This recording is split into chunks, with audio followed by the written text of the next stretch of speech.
time, faster than ever, hungry and I'm going to come back and take what is mine, bigger and better. It's a new dawn, it's a new day. Some things are different, but nothing has changed. Still got my number, still got my name. Tell everybody I'm back in the game.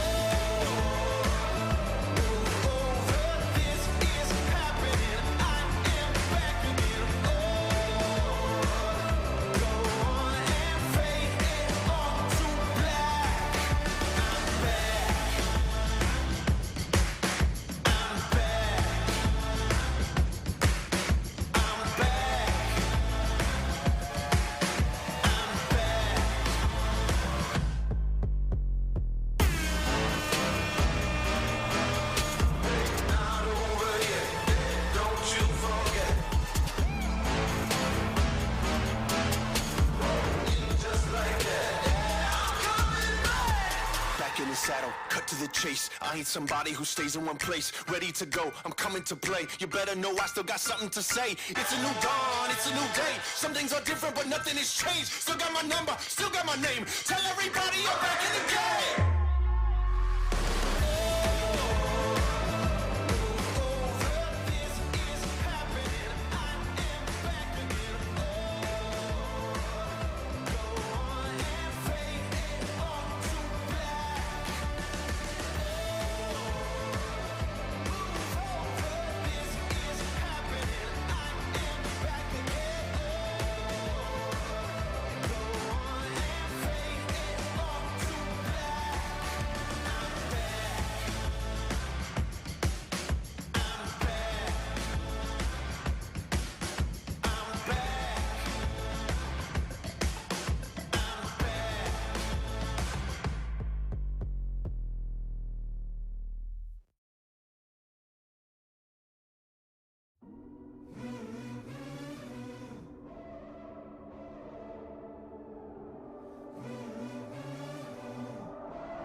mentor couldn't handle.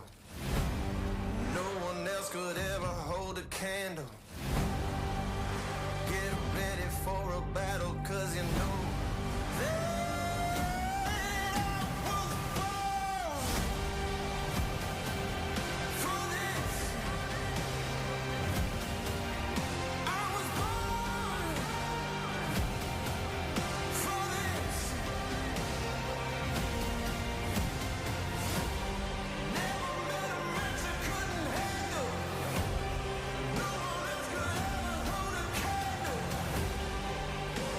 hold a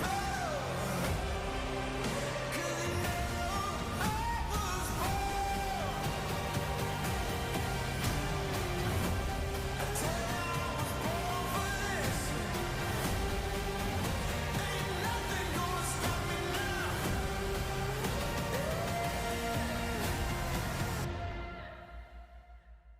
I was born for this.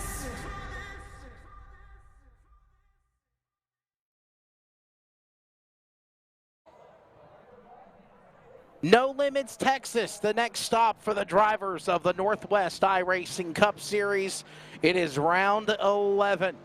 These drivers are ready to go at it tonight in the Barbecue Brawl 220 miles, 147 laps around the virtual Texas Motor Speedway in Fort Worth. It is the next stop of our Monday night Northwest Racing Series before they do take off for the Memorial Day break next weekend.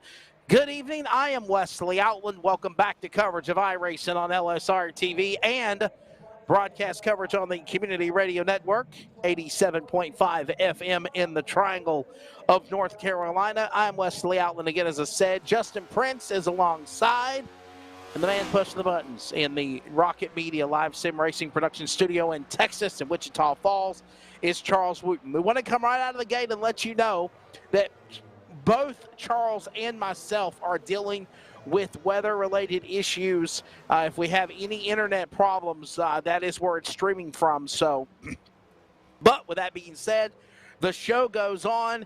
Justin, a lot of people are optimistic about what tonight's race at Texas will provide. Your thoughts? Good evening, friend. Good evening to you as well, Wesley. These drivers, they'll have a handful tonight, to say the very least, under the lights tonight here at Texas. It's a very difficult track because the difference of banking in turns 1 and 2 compared to turns 3 and 4, but also in general, just being able to maintain a good solid rhythm and flow around the circuit is very critical to make sure you enter the corners properly, especially how wide and sweeping it is in the first corner. But outside that mark, you have to stay at the bottom, Wesley. That's going to be critical. It will be a challenge for some tonight. Let's put it that way, because this is a track where it's so easy to shred your tires like a cheese grater. Yeah, that's something we're definitely going to be keeping a watch on. Let's take a look at the race information analysis for tonight's event. It is 220.50 miles, the distance, the same distance of what the trucks ran on the All-Star Race weekend this past Friday night at Texas. 147 laps. They're given one fast repair, 2-lap lone qualifying, which is going on right now. If we go to overtime, 2 attempts of the green-white checker, the incident point limit is at 20. Justin, can you elaborate more on that for somebody that might be new to the sim?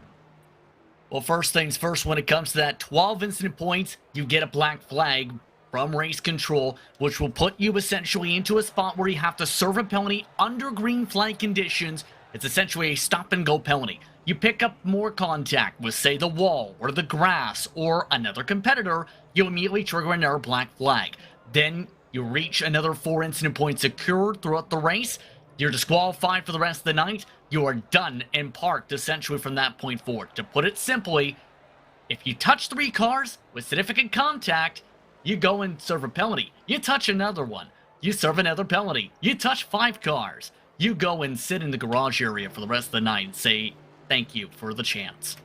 And hopefully that doesn't happen to these drivers tonight also. But I will tell you, amongst conversations with these competitors getting ready for tonight's event, they have all point blank said these cars are hard to handle here, especially entering off the exits of the corners. We're going to be watching the turns, I think, a lot tonight.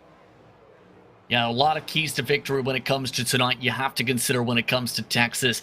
One of the major things in particular mentioned with a couple of drivers speaking to before tonight, track position is critical. It was seen in the real world just this past weekend. It carries over here tonight because this is a racetrack where it's very hard to pass. Aero is very huge here, especially with dirty air if you ride behind others, especially with how tricky this can be. It will also be important to make sure you maintain your throttle control. Turn 2 and turn 3, both sections of that track tonight will be danger zones because turn 2, even with the 24 degrees original banking of 1 and 2 here on iRacing, it's always been a portion of the track where a driver will get loose coming off of turn 2, slam the inside wall, knock in their whole front bumper, and it ends up causing possibly an absolute calamity-filled incident. Turn 3 in particular, lots of potential for dive bombs with those peeling each other off the bottom, but also trickiness of getting the car to rotate without hitting the bumps. And the major last key I think you have to think about tonight, Wesley, for this action, you have to be able to think smart. You don't want to put yourself in a position where you pop a tire, where you slide up out of the groove and slam the wall down, where you're starting up at the front, then take a risk saying, you know, let's try and start at the very back after, say, only 10 laps, or take a 2-tire call after a 20-lap run. It can usually backfire. You have to be smart and precision-like when it comes to your strategy decision-making tonight if you want to win at no limits. Yeah, and you know, I think something else that we're going to watch is we also now take a look at your notable entries. Jeff Stabnow took the pole back in 2021, so we'll keep an eye on Jeff. You know, he's due for a win again in the Northwest. He hasn't won since 2020. Dan West Jr., pole in both 2020 races, of course, 2-time and defending series champion of the trucks. And, of course, the 2020 Cup Series champion won both races here in 2020. And if you remember, Justin, Sean Brightsman, the native out of Puyallup, Washington, now resides out of Tucson, Arizona. That was the race right here at Texas that put him in the catbird seat to win that championship whenever he did it. Yeah, this was a critical time of the schedule back then. And remember the emotions building up from back then as well, because this is the type of racetrack where a lot can happen. And we've seen in many cases different strategies come into play. Brightsman, we talked about the 2-tire calls back then. They were critical back then. But tonight, we'll see what is most critical tonight by the end of the night. Let's find out what. And with that being said, let's take a look at your starting lineup here tonight.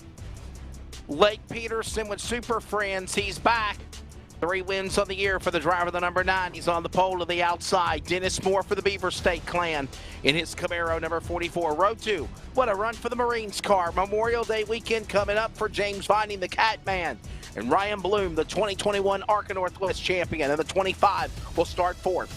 Jeff Stabnow, remember we mentioned pole winner a couple of years ago in the 24, and 2-time winner in the Truck Series this year, Kevin Smith from Hermiston, Washington, the 00. Row 4. Dan West Jr. in the 55. Keep an eye on him. And the legend Carl Burke in the 53. Good qualifying run. He'll start 8th. And to round out your top 10 at Texas, Brett Johnson in the 7. Aaron Cooper, the 71. One of his best starting positions in this series this year.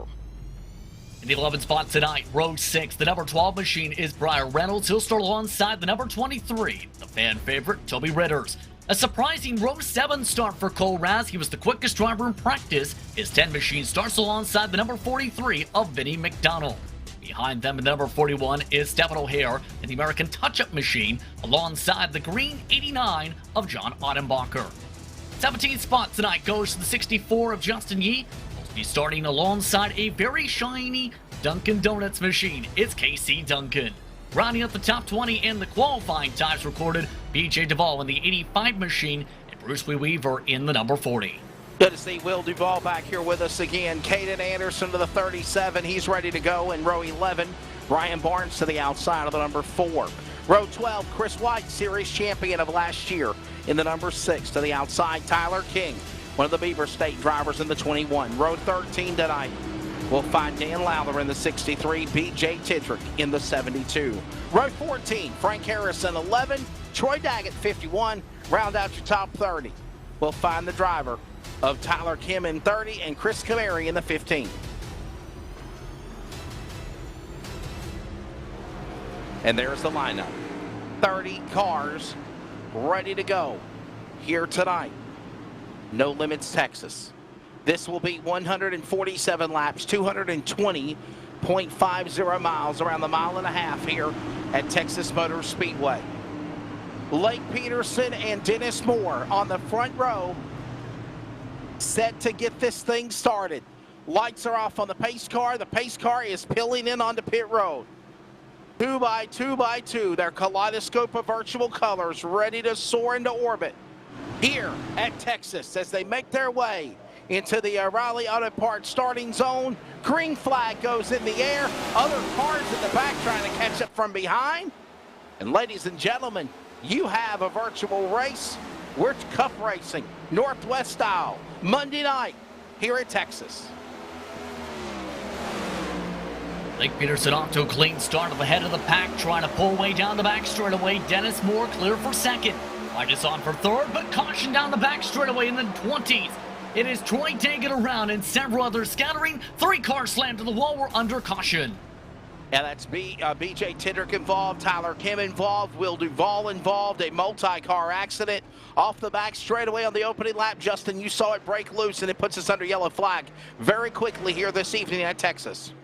Well, turn 2 was expected to be a trouble spot, and I think for BJ Duvall, the outlaw boss, the corner kind of controlled his momentum, so to speak. He was running in the bottom of turn 2. You'll see a little bit with Tindrick. He slams the wall, BJ Duvall does. That pins him up the track. This is exactly what I mentioned.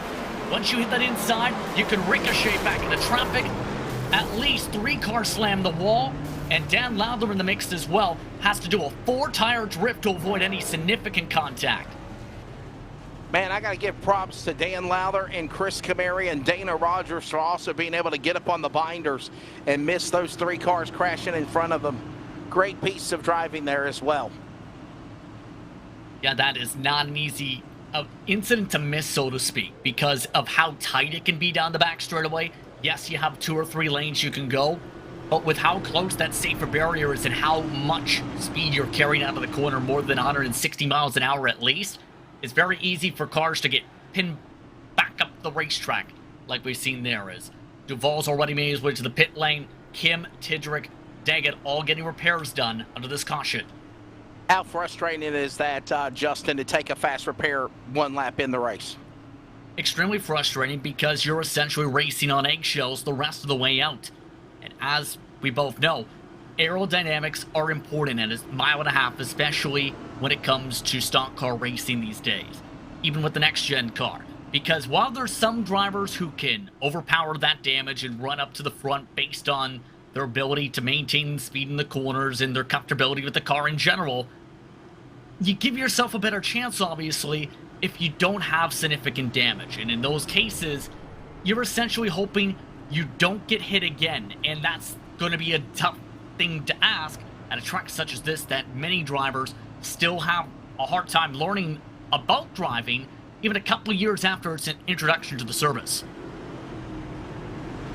Underway, caution quickly out here in Texas. Point standings going into tonight's event, obviously. We'll read them out to you. Cole Raz is the points leader. He's got a 17-point lead over Sean Breitzman, the 2020 Cup Series champion of the Northwest. Brian Barnes, who had a pretty good stranglehold on the points lead by being consistent, had a pretty bad race at Charlotte last week, and in doing so, it mired him all the way back to the top 3 in the point standings. Only 18 points back, by the way, to Cole Raz. Caden Anderson is 4th in the point standings.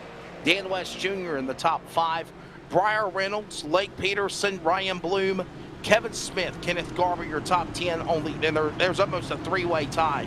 77, 77, and 70 points back to the leader. All those drivers legitimately have a shot to climb the points ladder going into this Memorial Day break coming up, Justin, to stop and reset. Oh, and the lights are off on the pace car. We go back to green flag this time by as well.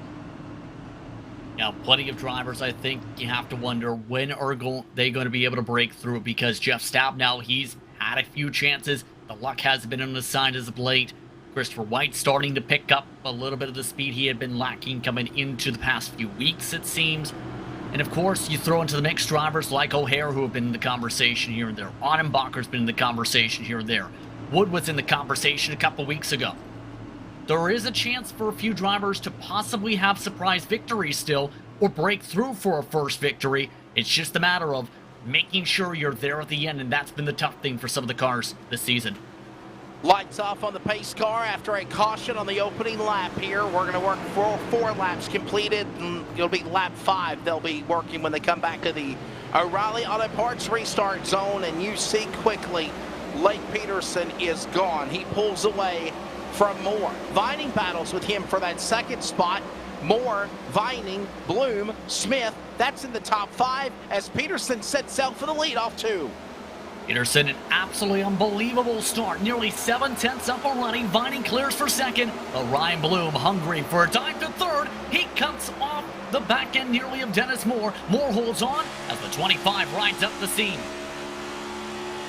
On board with Ryan Bloom. He sideways, throws it through the infield grass, flies through the air of that next-gen car, slams back down on the track and somehow still saves it. No, he now slams the inside safer wall barrier. Car comes to a stop on the bottom of the apron, and all the while, Justin, we still stay under the green flag. There's the caution flag now. It's Vining! Vining in the middle of the racetrack. O'Hare up and over in the middle of the sky. Cole Raz slams. Brian Barnes all over the place. O'Hare still up and over. And two different big wrecks bring us under caution. Big wreck, Tyler Kim involved, Will Duvall involved, Stephen O'Hare involved, and James Vining says, I believe I can fly. Watch this. Caution out for the second time at Texas. And this is the first part of the sliding. We mentioned how loose these cars can get. It's unstable, as some talked about tonight. Looks all right, fine, right? No, Cole Raz gets loose at the same time. Toby Ritter's there. O'Hare, bad angle up and over. By the way, guess who hit the back end of the car we see slide through the grass? O'Hare, so it was a double whammy in half a lap. Man, tough break there for many, many cars. And you think of guys like Will Duvall, Tyler Kim, they took fast repairs and already trashed. Yeah, if anything, some of the drivers, that is heartbreaking to say, I've got mandatory repairs and I've ran maybe half a mile or 2 miles under green flag conditions. That is absolutely deflating as a driver with all the preparation you may have put in to say, I got 5 minutes of racing in my system. Lake Peterson, so far, the man that has led the way here after another caution flag has shown to the field. A multi-car accident, mind you. Wow. And Justin, this was the worry that many drivers said they thought these cars are going to be like tonight here in Texas. No limits for sure so far. Yeah, it can get very, very slidey if you are too intense on the throttle, so to speak, as in you're putting too much throttle into the corner. But here's the problem. You put too little throttle, your car either gets a little bit unstable with the next-gen car, or you get absolutely blustered on by everybody else, because here's the tough thing. It's a track where you need to be so perfect on your timing in turns 1 and 2 and have that line down to a T where it doesn't cook your tires, to where you can rotate down to that white line by just before that apex, that if you make one little mistake, it could potentially see you paying the price for it even 2 laps later. This is not an easy track whatsoever on the schedule. You talk about no limits. It's very difficult to make sure you are in a position where you can keep pushing without those limits.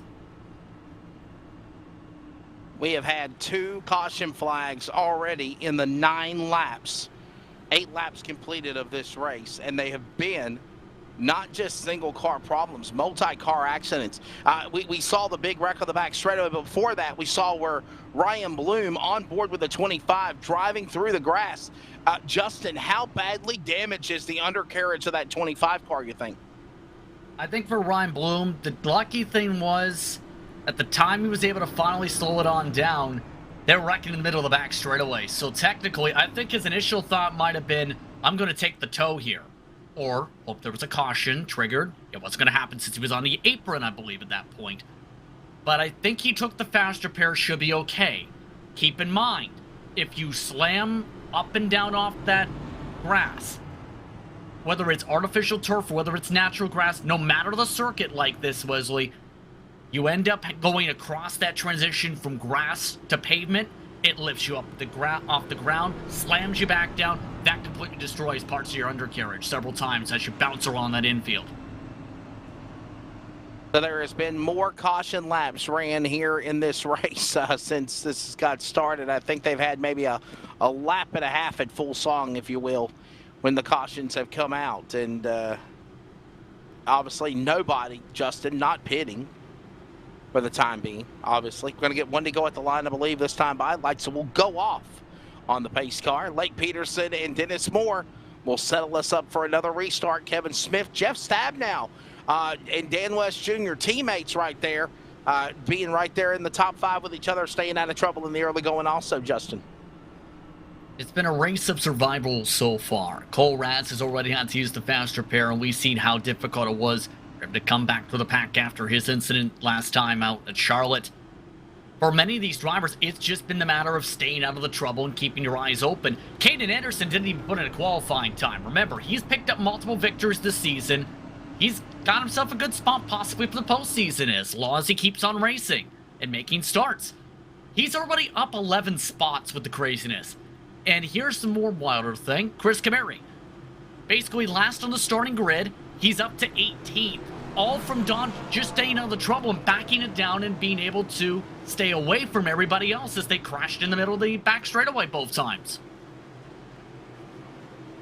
Well, we'll certainly try this again now as the lights are off on the pace car. It will be 10 laps completed. Working lap 11 of this 147-lap contest. We've already had 2 caution flags right out of the gate to start things here. Got to settle themselves in for hopefully a green flag run. Field comes back to the O'Reilly Auto Parts restart zone, and just like the last 2 starts, caution. Oh, we got trouble.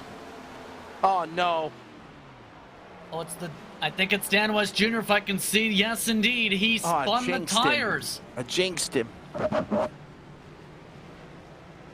Oh, my goodness, Justin. I jinxed him. Remember what I was telling you? He was having such a good job staying in the top 5, staying out of trouble? Wow. Caution out, 3rd time on a restart in the restart zone. Last 2 accidents that happened on the back straightaway. This one is in the double dog leg here at No Limits, Texas. Justin, you saw it break loose. Yellow flag number 3. Watch the left side tires. That's the simple one. Hits the grass. That disables the car. Bye-bye. And tags Brian Reynolds in the process. Jack Daniels goes flying through the infield grass. Yellow flag. Wow. Yeah, pace car, go ahead. Pull right back on the racetrack. You don't need to stop. Mandatory repairs, too, for Dan West Jr. That's how hard the hits were to the side of his car there. So now he'll have to take a faster pair if he wants to keep going here. Heard of the term No Limits, Texas. We're seeing that here right now. 3 yellow flags in just the opening 12 laps of this race. And Justin, mind you, this is what a lot of drivers told us they had feared we were going to see tonight. Yeah, we're seeing those come to life, absolutely. And I think it was a telling sign where, for one of the few times this season, a majority of the field elected to use qualifying as additional practice. That's how, and we're talking about some of the top drivers in qualifying, electing just keep on going, turn lap after lap. They don't count for lap times, mind you. You can, as long as you don't stop and pull out of your car, you can turn as many practice laps technically as you want in qualifying trim. About 10 drivers, believe, elected to take that choice tonight. That should say a lot. Yeah, it's a tough break here. Here you see a wave around being given to Will Duvall, who was involved in accidents earlier. We're still too early in for anybody to at least try to come to the pits and take on tires and fuel. Honestly, Justin, for the most part, I mean, they've had, 3, maybe 3 laps at full speed using their tires at full song? So they're okay at this point. At this point, stay on the track. As long as you don't hit something, keep the track position. Because essentially, you're getting the chance to save gas under these pace laps for one. This will extend the window even more so for if they do have to come down the line. And two, you're not really using too much of that tire heat or any of that tire wear when you have short spurts such as this. It's simple equations such as that. We've ran a combined maybe 3 miles, if that.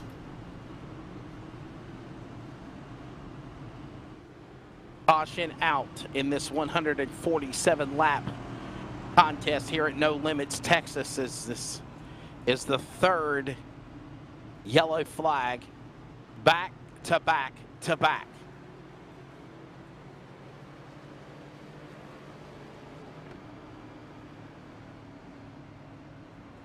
We're going to go on board camera with, oh yeah, inside the virtual headset of BJ Duval. This is in the cockpit of the VR headset, Justin.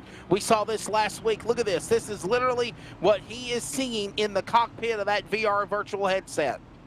And you see right now he has to drop behind. When he gets that indication, he first of all got the lucky dog. So that puts him as the last car in the lead lap. However, as you know, if you're the lucky dog, you have to start behind all the lap cars who take the wave, for example.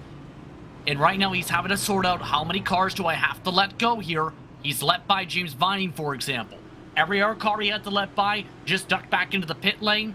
And now he can focus on the start here. He's got an F3 box, which is the relative box that shows the interval between each of the cars by about tenths per second. To also know if you're, say, in a battle, who's for position, who's a lap car. A lot of valuable information all on that screen, and all with the flexibility to look wherever you want. Yeah, that's pretty cool right there, man. Riding on board, looking at the telemetry and the way it looks in his world right now. And by the way, got a new car. Justin back in the game. Got the wave around. He's back on the lead lap. He's if he could just stay out of trouble, he could get back in this race. And that's the major thing for his entire season, you can arguably say, is he's had good speed. He's had the worst luck in the entire series. Because Las Vegas, good speed. He didn't finish the race. He made it 28 laps. Richmond, he made it 20th. Bristol, dirt. His preference is usually dirt. His experience is more so on dirt. He only finished 13th with 16 incident points. Coda is Coda. And Charlotte, well, didn't make it too long there either. 64 laps, and he picked up damage right from the jump, it seemed. So it's been a tough season. And somehow, some way, we will try to get another restart here under our belt. 15 laps on the board. It'll be 15 completed, working lap 16 when they come back to the O'Reilly Auto Parts restart zone for round 11 here at Texas. No Limits, Texas. We have a nice little break next Monday night for Memorial Day. And then we come back for Sonoma, the road course. Here we go. Ready for the field to come back into the restart zone. 2x2, Peterson, another flawless restart. He pulls away from the pack. We're back to green here in Texas there at turn 1. Very clean for the launch this time. How far will they go this time? Several drivers with clean cars up towards the front. Justin Yee, his 64 has looked like it's been ran over by several cars from the front end. Is like a battering ram. He still pulls down to 5th, watches the battle for 3rd, goes single file in front. The top 7 all paint the white line through 3 and 4. Peterson coming off the corner there. You see now, Stab now, he's in the 4th position. Justin Yee, remember this, Justin, from one Justin to another. He was all the way in the back when he started this race. Look at the 64. He is up into the top 5 now, trying to catch up to super friend Blake Peterson. Brett Johnson behind him, seen was all the way up in the marbles and then some. From the bottom to the top of the track, he's drifted all the way back from the top 5 to 10th position. Johnson has lost the bottom and no momentum.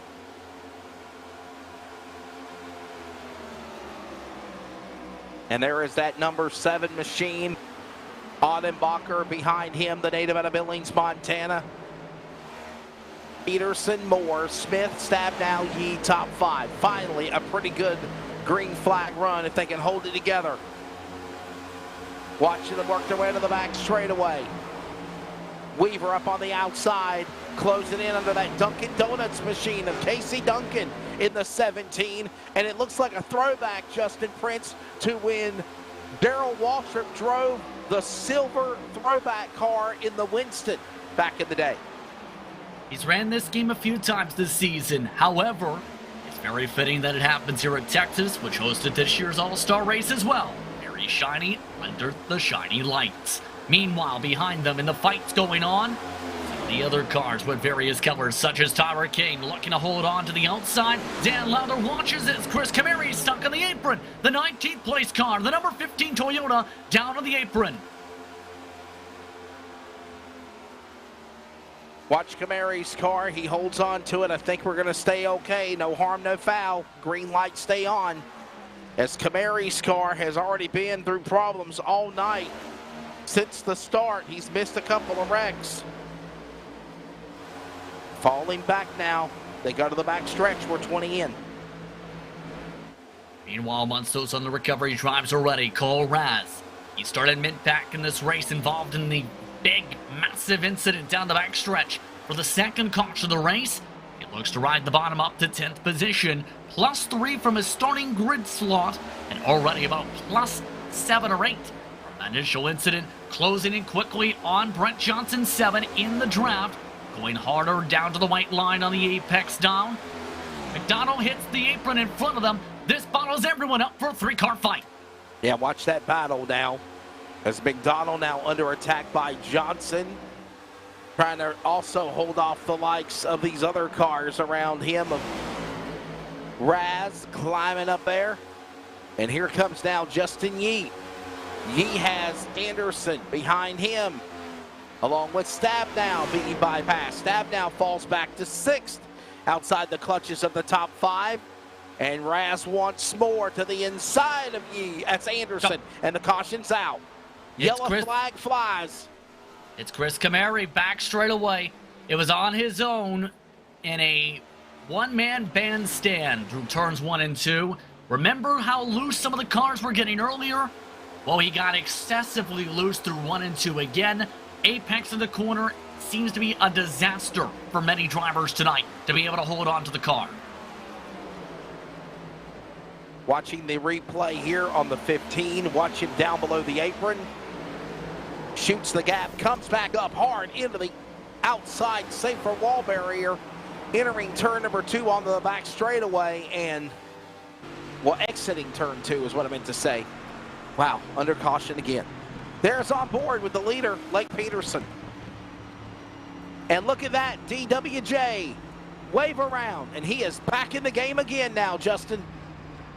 That was after spending a fair bit of time in the pit lane to get repairs done, to get himself gathered up. The tough part is, he is 10 laps down currently. Dan West Jr. is on the racetrack. Yeah, that's a tough break. 4 caution flags, 14 caution laps. So 10 laps have only been under green flag. Lead changes, 0. Peterson psychs everybody. He ain't pitting. He's staying up in front. It's all about track position in the early going. We're coming up on the top of the hour. We'll pause for 10 seconds of network identification. This is iRacing on LSRTV from Texas on the Community Radio Network, and we're back in a moment. You're listening to the Community Radio Network. Follow us via social media on Facebook, Twitter, and Instagram at CRN Sports. Plus, listen to the games at 87.5 FM or join us anywhere worldwide at wearecrn.com. We are CRN. This is our series, So many different pieces that you have to watch out for. where the stakes are always higher, $300,000. where virtual meets reality, How bad do you want it? They're wasting no time getting at it. where the best thrive and the flawless win. This is the eNASCAR Coca-Cola iRacing Series. Hey, it's broadcast broadcast personality Wesley Outlet up topside at one of the great racetracks of the world, the Caraway Speedway. And I'd like to remind you to join us every Wednesday afternoon at 1 p.m. Eastern to 3 p.m. Eastern with coverage of Finish Line, where we talk to everybody from NASCAR to grassroots, like right here at Caraway Speedway. Carolina's Fox Sports Radio affiliates, iHeartRadio, and on the Community Radio Network at 87.5 FM. And remember, thanks to Live Sim Racing Productions, you can actually see the guest panel, ask their questions, get interactive with us with comments, and so much more in our chat box. Finish Line every Wednesday. Join us every week.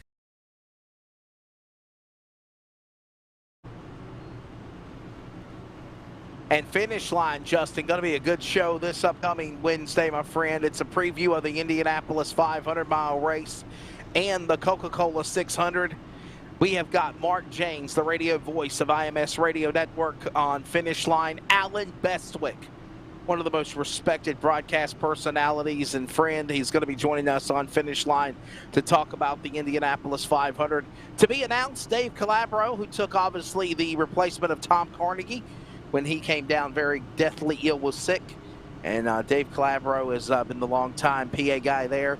That's for hour number one. Hour number two of Finish Line, Justin, is the Coca-Cola 600 preview. And we've got Doug Rice of the Performance Racing Network, who will be on the NASCAR radio call of the race, and Lenny Baticki from Charlotte Motor Speedway, and maybe another special guest to be announced. But right now, pretty good lineup. What do you think? Great way for Finish Line to preview on iRacing and LSRTV the races this weekend. That's an absolutely stacked lineup, especially having a lot of the veterans when it comes to IndyCar as well as NASCAR, the broadcasting, be able to come on and give their insights. Boy, I love Alan Bestwick in particular because he's an icon in many people's minds from both IndyCar and NASCAR with his commentating skills. Oh, yes. Used to email him back in the day and get advice from here while I was starting off in sim racing at the time. And interestingly enough, one of the first pieces of advice when I mentioned it was mainly doing sim racing broadcast for the racing side at the time was reach out to racetracks, see if anyone needs anybody. And funnily enough, I reached out to 3 racetracks. 2 were in the States, didn't hear back from them. And one was the racetrack I currently do track announcing at Delaware Speedway. And they just so happened to be needing a fill-in that week. And I wouldn't have sent the email if Alan Bestwick didn't mention to start to email tracks. That's awesome. And one of the biggest things I'll always remember him telling me is you're only as good as your last broadcast. It doesn't matter whether it's iRacing, radio, television, real racing, football, basketball, whichever. You're only as good as your last broadcast. So definitely looking forward to that. Lights off of the pace car. Finish Line. Going to be a good show. Tune in 1 p.m. Eastern, 12 Central this Wednesday. Drivers are trying to figure Texas out and figure out these cars on the Northwest Sim of things here tonight. It has been no limits. It has been no mercy, Texas, if you will, as the pace car comes onto the pit lane. And we're going to try to do this again. Peterson and Dennis Moore, same old song and dance, second verse, third verse, fourth verse, same as the first. Again, Peterson going on the restart in turn 1. Nice clean launch again for the new Look 9 machine. Meanwhile, Kevin Smith, he tries to hold off the Hornet's Nest. Anderson looks to peel him away from the bottom. Gets underneath him with a side draft down the back straightaway. Anderson looks to go from the near back of the pack towards the front. The dive to the inside. Anderson up to second on the bottom of the track through 3 and 4. Here comes Super Friends, and he's running down his teammate, Lake Peterson, while another teammate of theirs, Justin Yee, getting sideways. And Cole Raz, their other teammate of that 4-car operation, is back in 7th. The field works off 2.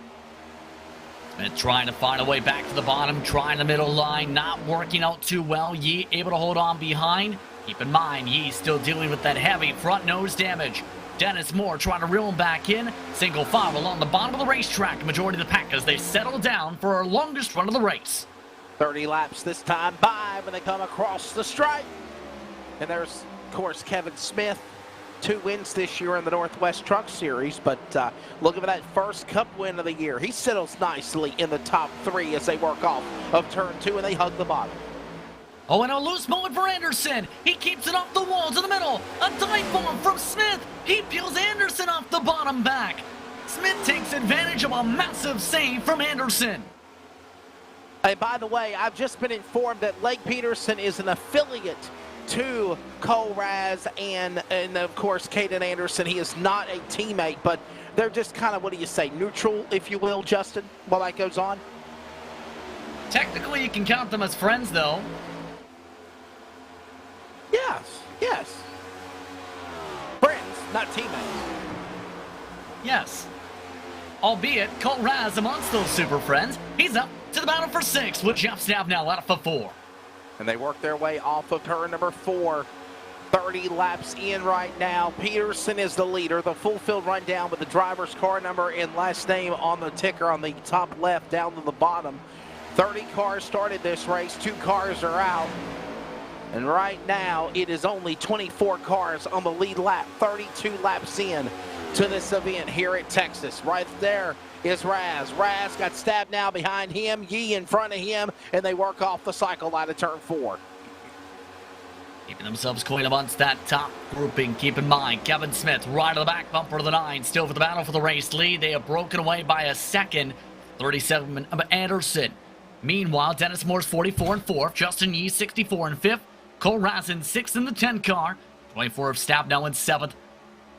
Loom after his troubles. 25 back up to 8th on his lonesome. Top 10 rounded up by the 71 of Cooper. 43 McDonald off of 4. There is Bloom in the 8th position. There is also now Duvall back in 15th, back in the hunt on the lead lap. Weaver behind him with a discount tire. Number 40, Dan West Jr. Meyer, 10 laps down in 28th amongst that traffic off turn 2. Plenty of traffic for some of these drivers to deal with as they settle it out towards that bottom line. Making drivers try and peel each other off those said lines. Cole Raz got himself peeled off of it. Down off the back straightaway last time. Duvall continuing to try and recover from 15th. Where's the battle heating up for the lead? Possibly Kevin Smith inside, outside, on board. This is with Lake Peterson, the number 9. See how poised, Triple C, calm, cool, collective he is. He's got those gloves on as he's turning the steering wheel on the cockpit. And he knows that Kevin Smith's behind him as they work through the dog leg back in turn 1. They're trying to battle with the dirty air. The closest, the last battle between him and Dennis Moore was around the same interval, about a 1/10 and a half. It's now 2/10 behind for the 00. The calm gloves continue to help him grip that wheel through 3, trying to stick as low as he can. Smith struggling to stick to the bottom in 4. And he begins to lose some of that ground the way that Kevin Smith had on Peterson, but now here he comes reeling it back in. It looks like from that view angle, Smith is good and strong in the straightaway. Peterson better in the corners. And there you see now the run he has off of turn number 2. And there you see Peterson just start to peel away there. And now Smith under attack on the bottom as they go to turn 3. I don't think he can get him. Smith has to be careful. He might be pushing too hard on that right front tire, hence how good of a launch he is off these corners.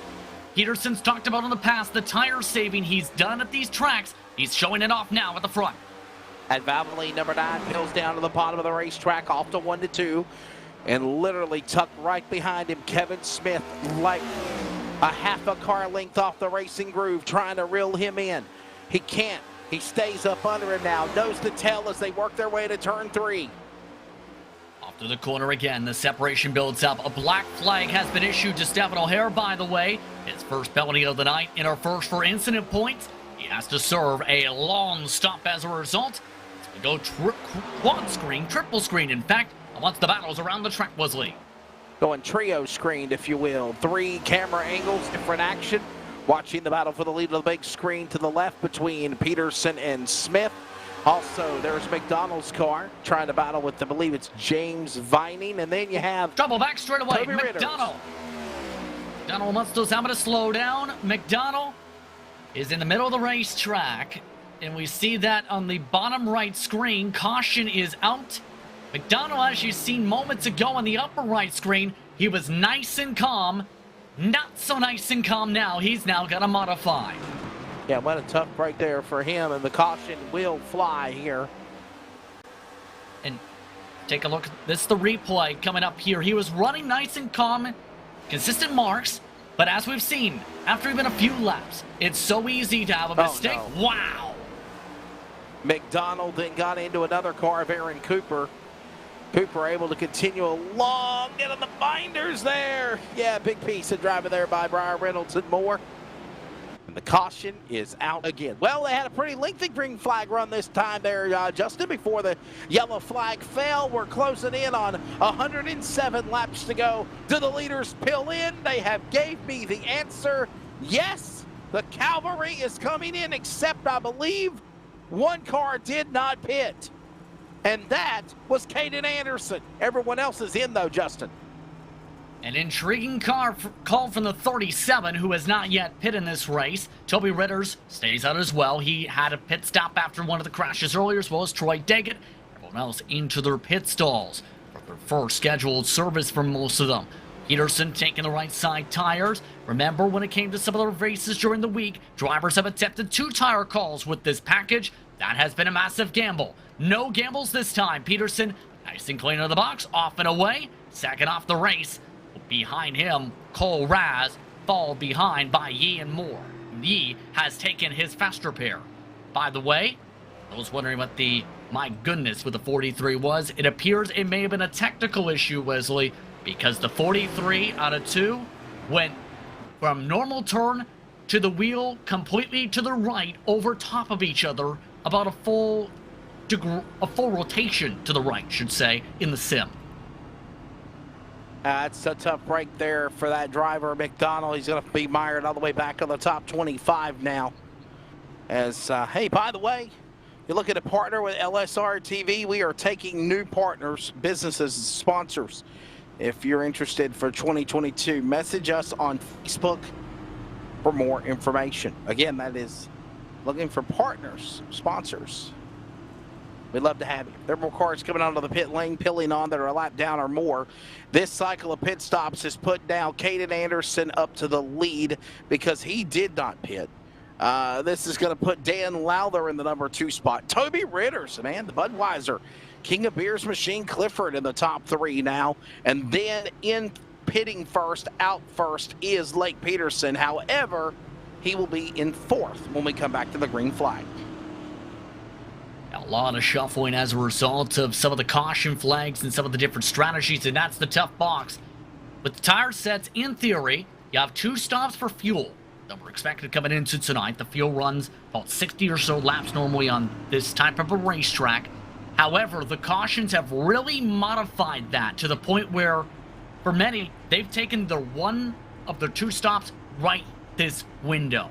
Everyone else, I think at this point, is just gambling, hoping that they maintain track position, have that set later on, charge for the pack. If they get a long run, say after a 20-lap run of caution, then a long run even further the next time, guess who has the advantage? Anderson, Lowther, and Ritters, if they play their cards right.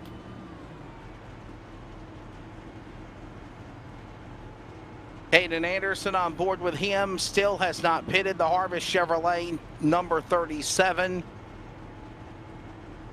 42 laps on this current stint.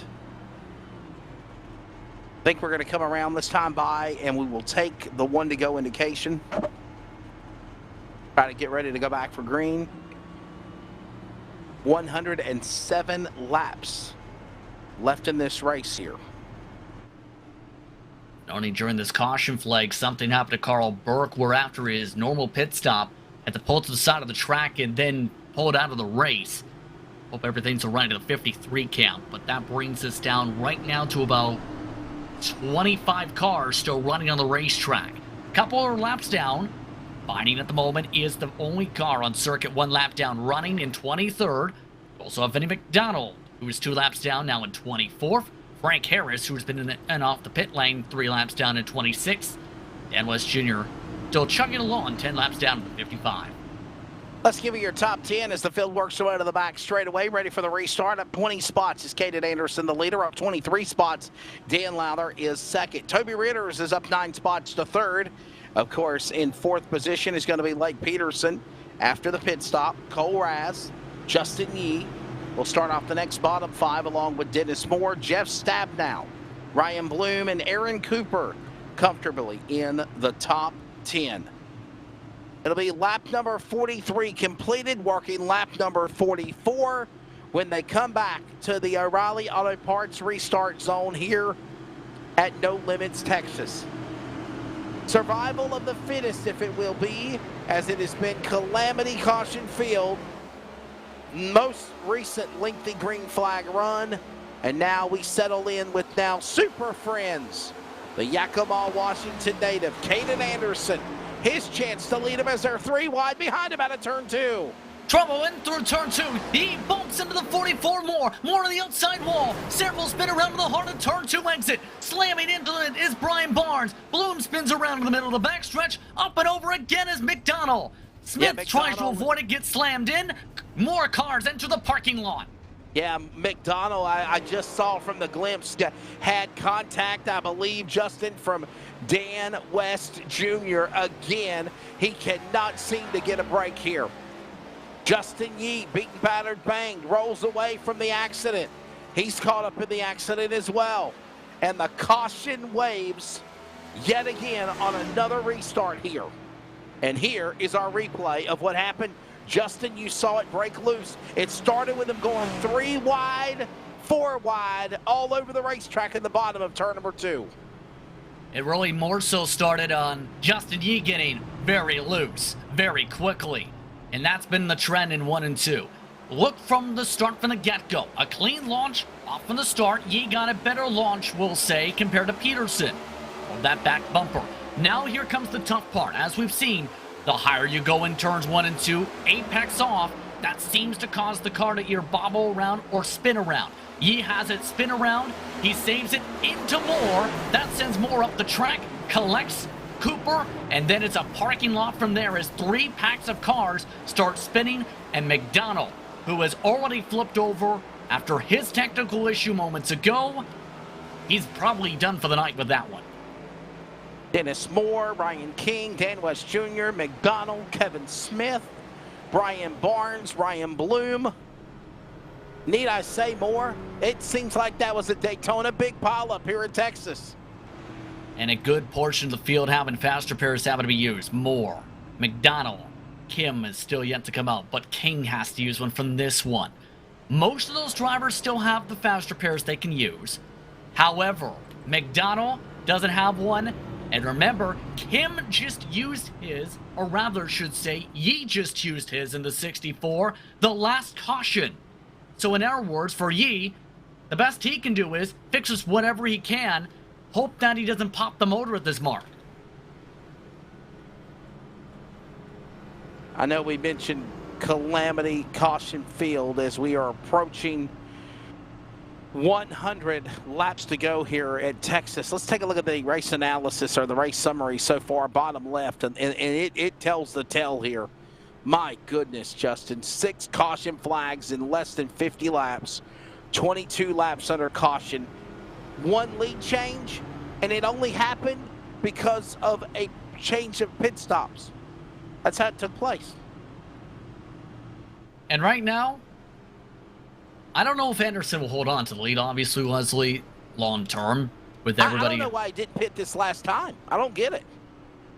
Here's the call. If you think about it this way, you get enough cautions to where, say, you get to 65 laps to go. It basically is your final stop for gas, mandatory-wise, from there to get to the end without running out. If they keep caution precautions up for 35 more laps, Anderson's in the driver's seat. And you got to remember also, and I just thought about it as we come to 100 laps to go next time, Bob, when they come to the line, Justin, you're also saving fuel when you're running under caution also. Exactly. So it'll be interesting how long he can go if there's another long run. But right now, I don't blame him so much for saying, I want to stay in the front. I don't want to be in the gaggle of cars with how crazy it's been getting on cold tires tonight.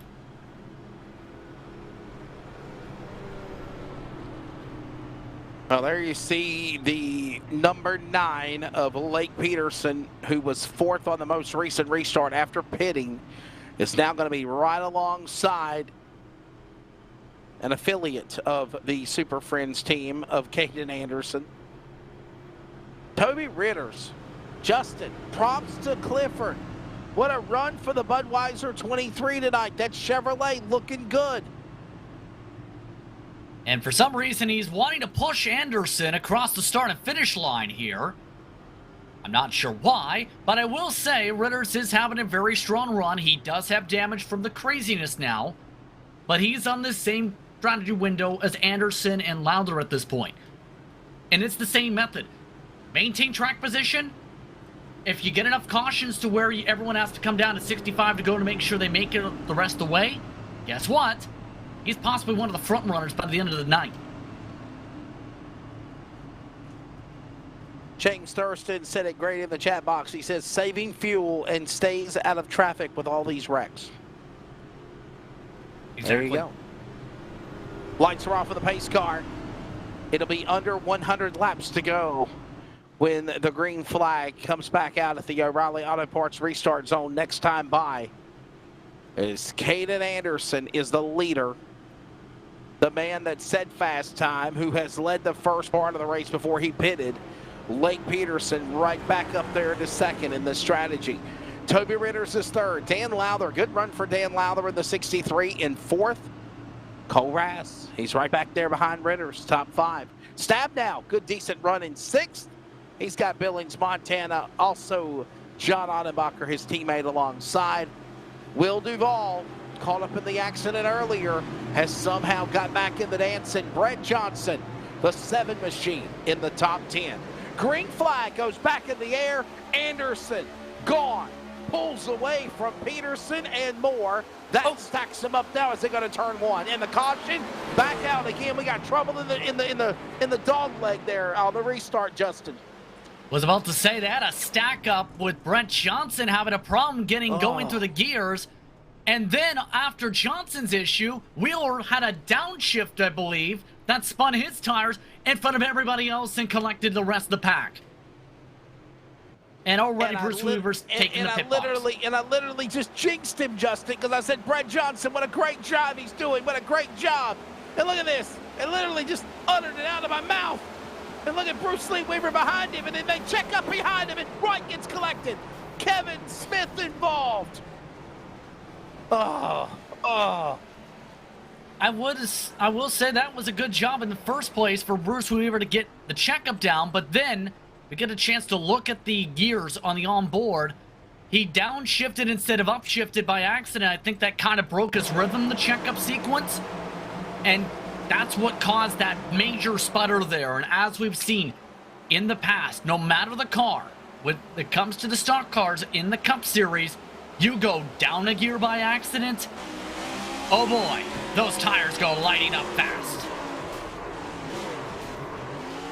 And that's exactly what happened behind Brett Johnson for Bruce Lee Weaver. Because basically it was just the after effect of everybody getting on the binders to check up to miss the 7. Even though the 7 got the punt, he was able to keep going.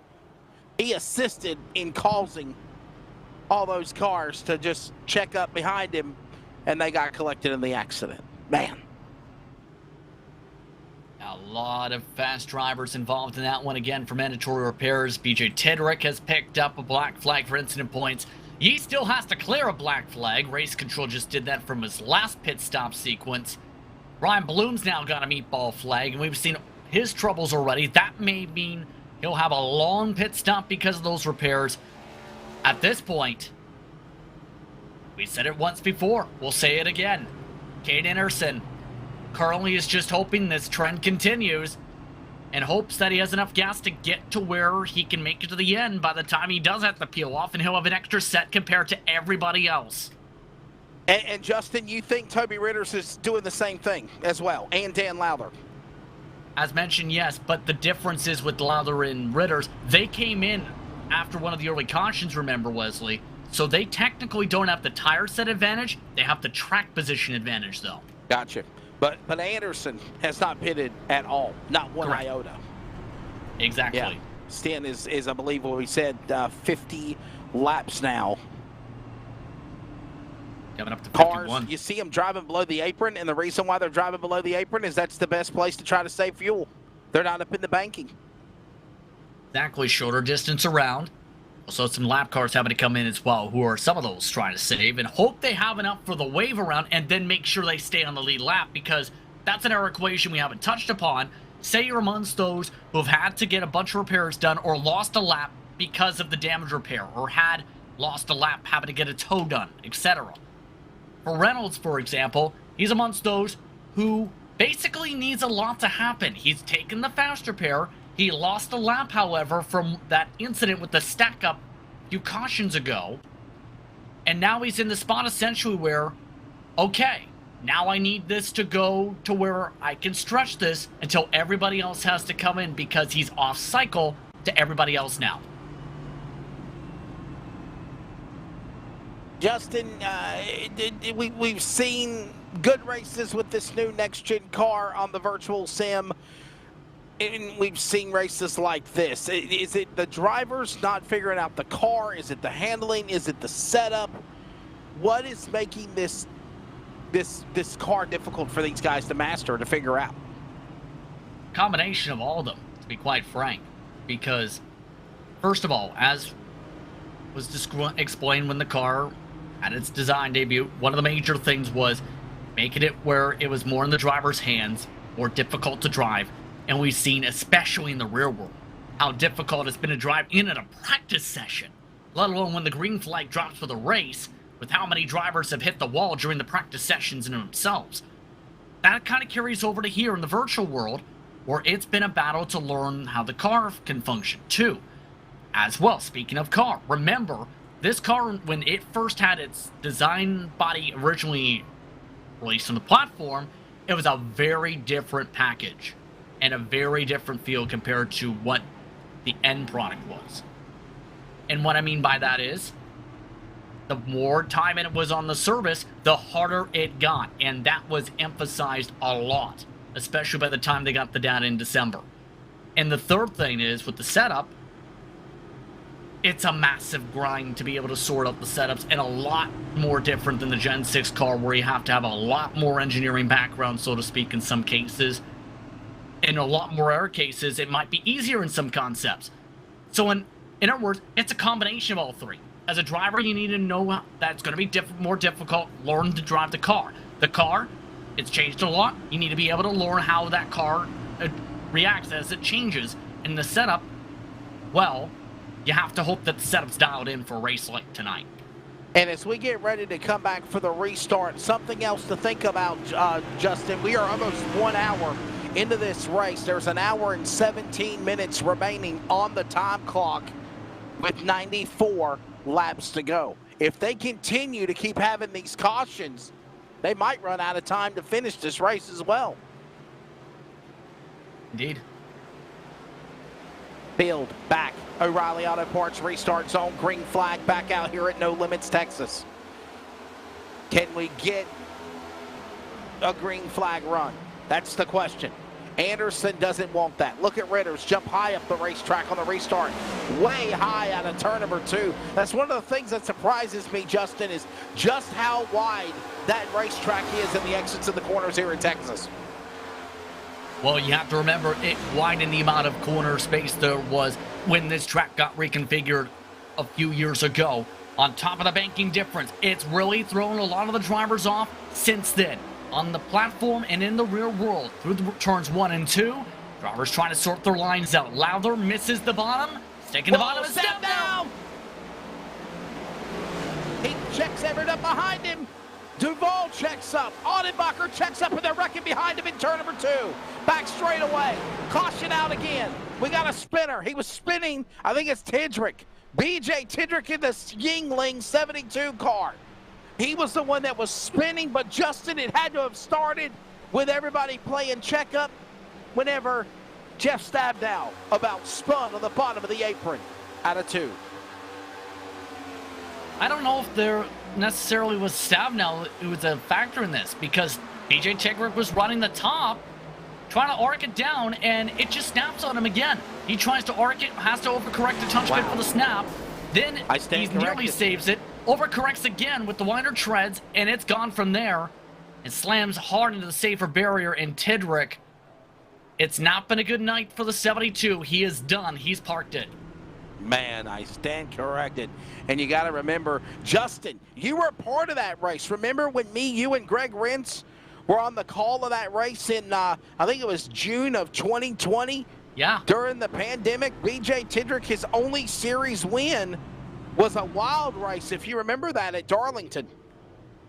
Yeah, and that was the night, remember, there was a long delay with scoring to sort things out, as well as weather conditions that may have popped up that night, if I remember right. That's right. People were dropping off like flies. They couldn't figure it out. It was a wild night back then. It was the night as well where he got the strategy all just about right. At the same time, where everyone else dropped off the face of the map for a little while. Yes. And it was definitely an intriguing night. Yeah, it was very eventful. We're here at Texas Motor Speedway, and the nickname No Limits Texas has lived to its billing tonight, no doubt about it. 90 laps to go when they come back around to the start-finish line, and we've got an hour and 14 minutes left in sim time to try to complete this race, and we've had cautions after cautions after cautions. Below the box, the bottom left, where are we at now? I think it's seven cautions. No, eight cautions in 60 laps. Have you ever? Yes. Yes. I've ran a race where almost every lap was caution. You can imagine the race shatter by then. We could be at a certain paperclip shaped track and have 35 cautions. We were at Bristol, I think. Me and Charles did a race for a Sunday night series back in the day, and I think they ended up with 27 caution flags, 28 caution flags in a 200-lap race. I think it was 250-lap race. Needless to say, I was exhausted myself, Justin. I was just like, I'm done with this. Well, the craziest night I will say I've had call-wise is this was around earlier days on the sim, around 2017, 2018-ish, for a truck series that ran fixed setups, I believe, at the time. It was at Bristol, about 16 starters at the time, and there was a wreck in turns 3 and 4. This was a setup back then where if you got out of the gas, let alone hit the brakes, you're spinning the truck around. It was that close to bottoming out the whole time around. Someone sputted out of the corner, and because everybody is basically just lifting the touch bit of the throttle in the corner and then full throttling the rest of the way, the whole field packed into it. 2 laps straight. Yes, you heard that right. Everybody in the field slammed into the guy at least once. Then they came around again, and another 6 or 7 crashed into him a second time. Not a single driver avoided contact that night from that wreck. Man, that's crazy. Let's look at the weather update here at the. Oh my goodness! Wow. Charles is bracing for nasty weather, and I have nasty weather also, where I'm at, Justin. Is it nice in Canada? Very nice. I didn't have to wear my winter jacket this week.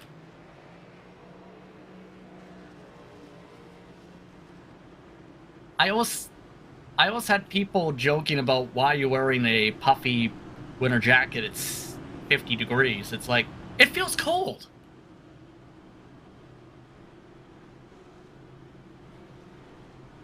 I believe the drivers are ready to go, though, to be able to see what they can do now, with 25 now still running. We'll try this again. It is restart time here at No Limits Texas. Lights are off on the pace car. It will be 60 laps completed. Or working lap 60, my apologies. Whenever they come back, 88 remaining. ready to go here. Anderson, that strategy, trying to make it work. So far, he's got less than 5 laps, 6 laps, Justin, to pull it off? I mean, seriously. Now, this is a wild night, to say the least, where anything can happen. It looks like Cole Raz wants to go. He's already trying to trick out Anderson. Green flag. Raz trying to trick out Peterson also, and Anderson getting a good jump on the restart. Pulls away, lap 60, this time by completed. They're on the turn number 2. Clean launch. Will it stay clean? He wants to go 3 wide. Dan Lowther moves up to the high side, gets away from it. He now goes underneath Dennis Moore. Moore chops off his nose nearly to turn 3. Gets to the bottom. Moore holds on to 5th. Lap 74 will be halfway. That's about less than 15 laps from now. Bill works their way across the start-finish line in this 147-lap contest. There is Smith trying to get back in the fight. There's Dennis Moore. He had problems earlier now. He's now holding off the likes of Ritters and Yee coming after him into turn number 3. Ritters with the older tires, letting drivers go, giving space. Lets them zip on by. Ritters struggling a bit off turn 4, nearly hits the wall. Lowther settles on in. Both of them same strategy lap window down the front stretch. 62 of 147 now. Anderson the leader. Now, you know what would be disappointing, Justin, is if Anderson stays up in front and he basically has to pit under a green flag run and all that strategy goes up in smoke. I was about to say, the word disappointing came at the same time James Vining had to save the car with 2 lanes with a bobble in 1 and 2. Here's a look at Ritters, the VR headset. A little bit of motion in the seat as well, and fasten your seatbelts. He wants to try and make sure he has one of his best runs of the season. That 23 machine down the back straightaway, looking to continue to look forward as things get hairy behind him. Yeah, he sits in the number 6 position right now. That last restart kind of got him mired back as you look behind him, and there's Lowther, Duvall, Smith, Audenbacher. They're all snarling, growling, trying to come after him. Closing in on 10 laps, next time by to halfway, and that battle continues. Lowther up on the outside out of 2. Lowther up to the outside, Lowther nearly up to the wall. EJ Duvall says thank you very much, drives below him on the bottom down the back straight away.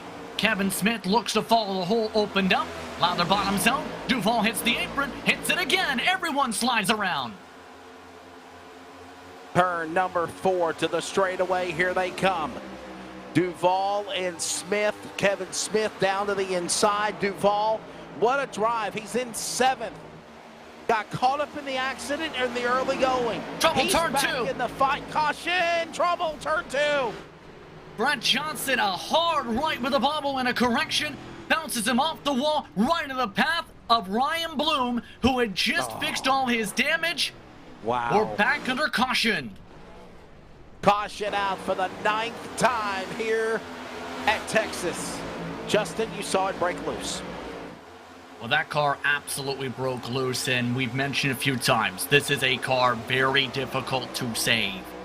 And when you overcorrect even a tiny bit, you're going hard right, which Johnson does. Cooper also got loose too. But Cooper calls that though. Do you think that Johnson might have overcorrected because he saw Aaron Cooper get loose on the bottom there, Justin?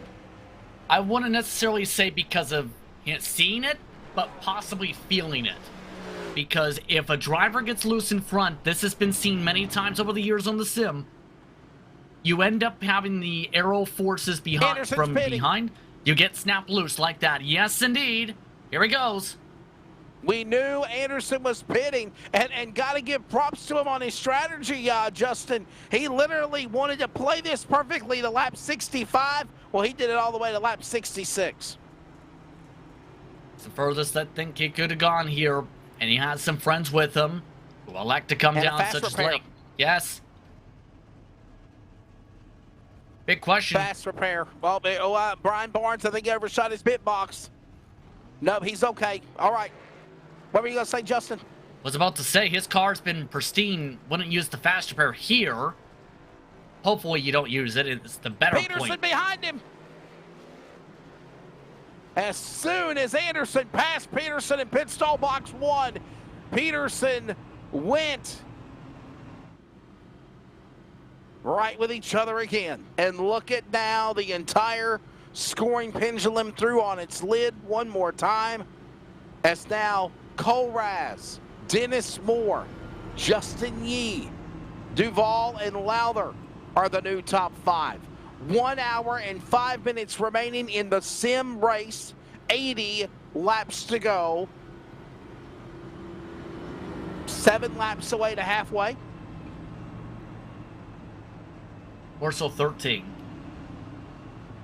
And drivers have already been warned. They're down to about an hour and 5 minutes on time. That's very doable to do with 8 laps to go this time around. Unless you spend the next 50 minutes or so under caution. So it's up to the drivers on how they handle this. But we literally have been told from drivers alike all night, Justin, even before we came live on the air, we cannot control these cars.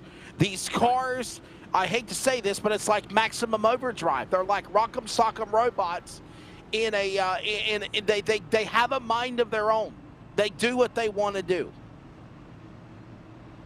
So here comes the question then in turn. What do you do to try and fight back? To make sure you don't have that feeling of, okay, I'm just the person sitting here. The car is just driving itself. Well, in some cases, people like that in open setups where it's very fast and you just turn and hit the throttle. I'm serious, that is something people have said before, and those drivers are wicked fast. The thing is, with this type of a series and this type of a race where it's a fixed setup, sure, you basically need to be able to sort out, okay, what have I done that's caused this? What can I do to try and alleviate this? And that's the tough thing. And that's the major thing. What have you learned throughout this night to be able to adapt to these conditions, other than let's stay out on the track? Because, as we've seen, you could be on the bottom. You could be on the top in 1 and 2. No matter the lane, drivers have had struggles because I think that car is just bottoming out in general with those end plates down on the bottom of the car. Lights off for the pace car. Cole Raz is the man out in front. What do you think about Raz's shot now, being back up there? I think he's in a great chance here because he's got equal strategy for just about everybody except for Jeff Stabnow and everybody else who just pit there. Raz, I think, we've seen how quick he has gone. We've seen how good he was at Charlotte before his trouble with Anderson a few times before. I think Raz has the consistency and pace to hold on. Here's the wild card in all this, though, I have to say, and it's not Yee, it's Dennis Moore. Because Moore, he's been one of the 2 drivers who have kept up with anyone who's been the race leader and has been able to handle the dirty air. And the other driver he had to keep up with in the past is currently in the midst of the pack. This is a big chance for the 44, if anything. And I'll tell you something else also, Justin, man, I got to give props to Will Duvall and Dan Lowther. Guys that had problems earlier in the race, caught up in the accident. Look at this, Briar Reynolds, James Viney, Aaron Cooper. Guys that are normally in the back, caught up in crashes, mired. Yes, they had issues. Yes, they got to be mindful of that. But they are in the catbird seat to put themselves in a very good spot. Oh, but mind you, we haven't even got to halfway yet here at No Limits, Texas. Green flag goes back in the air. 5 laps, 4 laps to halfway. It's lap number 70 now that they're working, and Raz is gone in turn 1. Raz trying to stick to the bottom, but Justin Yee is trying to keep up from the get-go. Moore trying to defend for third, down the back straightaway. Moore leaves the door open for Duvall. Duvall has it slammed right in his face. Duvall has to wash up out through the dirty air and rides the white line through 3 and 4. Duvall is one of those drivers that has just been spectacular when it comes to the dirt sim. He wants to conquer this Goliath that is the Northwest Racing Series on pavement, the virtual pavement. Doing good, had problems earlier. He's right back in that number 4 spot. Look at this now, going out behind Lowther, Reynolds. There you see Audenbacher and Stabnow. Team Billings, Montana right there. A couple of LSRTV CRN teammates. Here comes Anderson. Here comes now Vining. Cooper. They're all in that pack. Closing in. Cross the stripe. Back to 1. Having to be smart in this pack. Keep in mind, 3 seconds behind the race leader. The more they run side by side like this, the more they lose ground. A 10th lost on the entry for Anderson. He clears Audenbacher off too regardless. Meanwhile, Duval has held on. Toby Ritter's turned head on into the outside safer wall barrier. He had contact, he had help, and the caution comes out just before halfway. Wow, this is what's wrong when you're in the front, you're in the clean air, except for the dirty air when you're trying to race in the pack. But Justin, when you're mired in the back, especially after pit stops, you're in the snake's patch. You're in the danger zone. And that's exactly what happened to the driver, Clifford, Toby Ritters, who was having a spectacular race here. Yeah, it wasn't necessarily help from anyone around him. They just lost it, look. Yeah, that was seen right there just a little bit too quick, possibly on that entry mark, and it just snapped him around, whipped him around with the speed carried. And again, very hard to save this car. It takes a lot of work to save these cars, and absolutely demolish the front end in. Mandatory repairs coming up for the 23 from it. Cars are coming to the pit lane. You see them. Monkey see, monkey do, except for a bonsai change by Justin Yee. Ritter's bringing out the caution. The 10, Raz is in. We saw Duval peel in.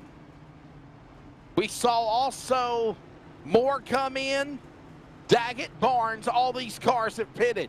Justin Yee, Dan Lowther, Brian Reynolds, Jeff Stabnow, Caden Anderson, John Audenbacher, Aaron Cooper, James Vining, Chris White, Kevin Smith of the top 10, Justin, that did not pit at halfway. And it becomes almost a roulette wheel of, okay, who's going to pit now after this? Because that's been the type of night we've seen.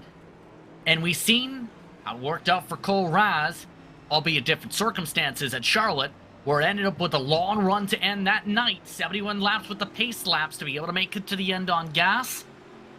And at this point, you might be thinking of the exact same thing. It's a little bit further to go now at 73, and this is, of course, a different type of tempo race. But everybody else who stayed out there, they still have to come in and pit at some point in the air, and guess who cycles in front if there's an air quick caution? Justin, wondering, Toby Ritters, did he have a fast repair? Did he just use one, or did he have one earlier in the race? Double checking that mark, and he used the fast repair of this caution. So he does have a clean car. There he is. He's back in the game then. Yep, there he is. 17. Got a brand new car done. Here's the problem with that. His major advantage was track position before that. It's gone. Yeah.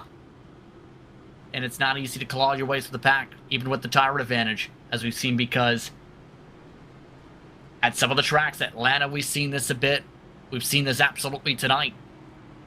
Cold tires, yes. Or rather, fresh tires. They're quick at the start, but they're cold, obviously. If you don't put heat into those tires, you've seen the results. Remind you that we are taking off next Monday night. We're taking off this Thursday night in observance of Memorial Day.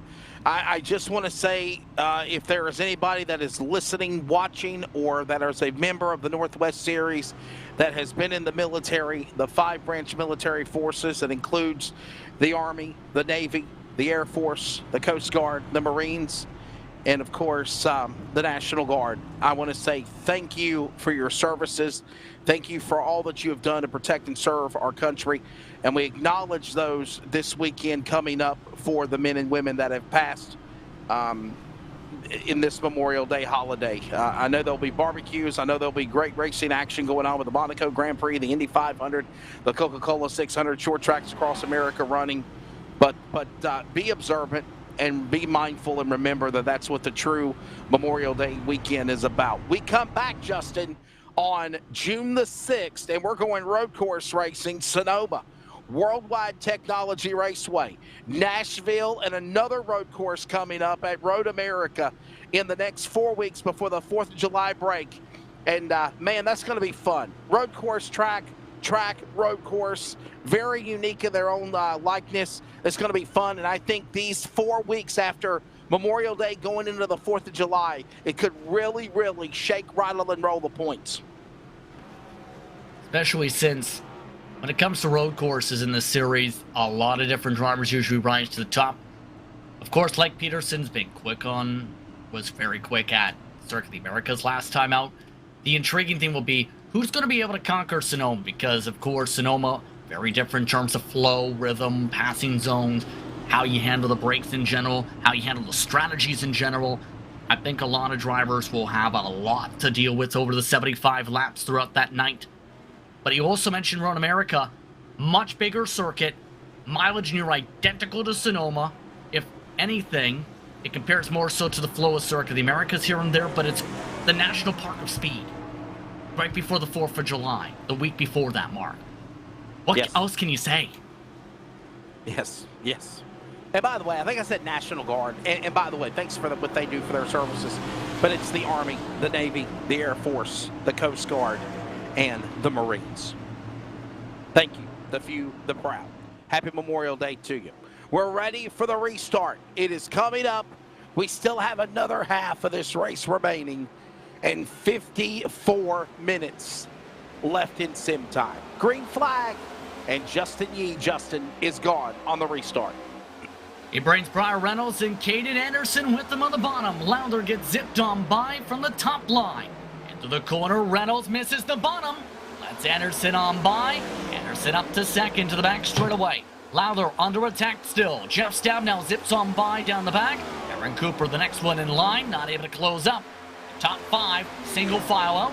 The fight is on. Dan Lowther, James Vining rather on back, 7 on back through 4. Justin, are you watching this racing strategy by Vining? He is really, really driving the top side of the racetrack. Watch him higher than anybody else in that 333 as they work their way now with Stab, now with Lowther trying to reel in Reynolds off of 2. James Vining in trouble. He hits the wall down the back straightaway. Slides it up in the U.S. Marine Corps car. Into him goes Duncan. One car up and over in Tyler King. Up and over goes Vining the Catman. He tries to get himself landed back on his feet. And no, he does not. He's on his side. Caution is out. And Dan West Jr. also caught up in this again as well. Another yellow flag, another massive crash. I was just talking about how high James Vining was driving up on the top of the racetrack compared to everybody else, and it bit him. Watch the replay. Dustin, you saw it break loose. Look at this.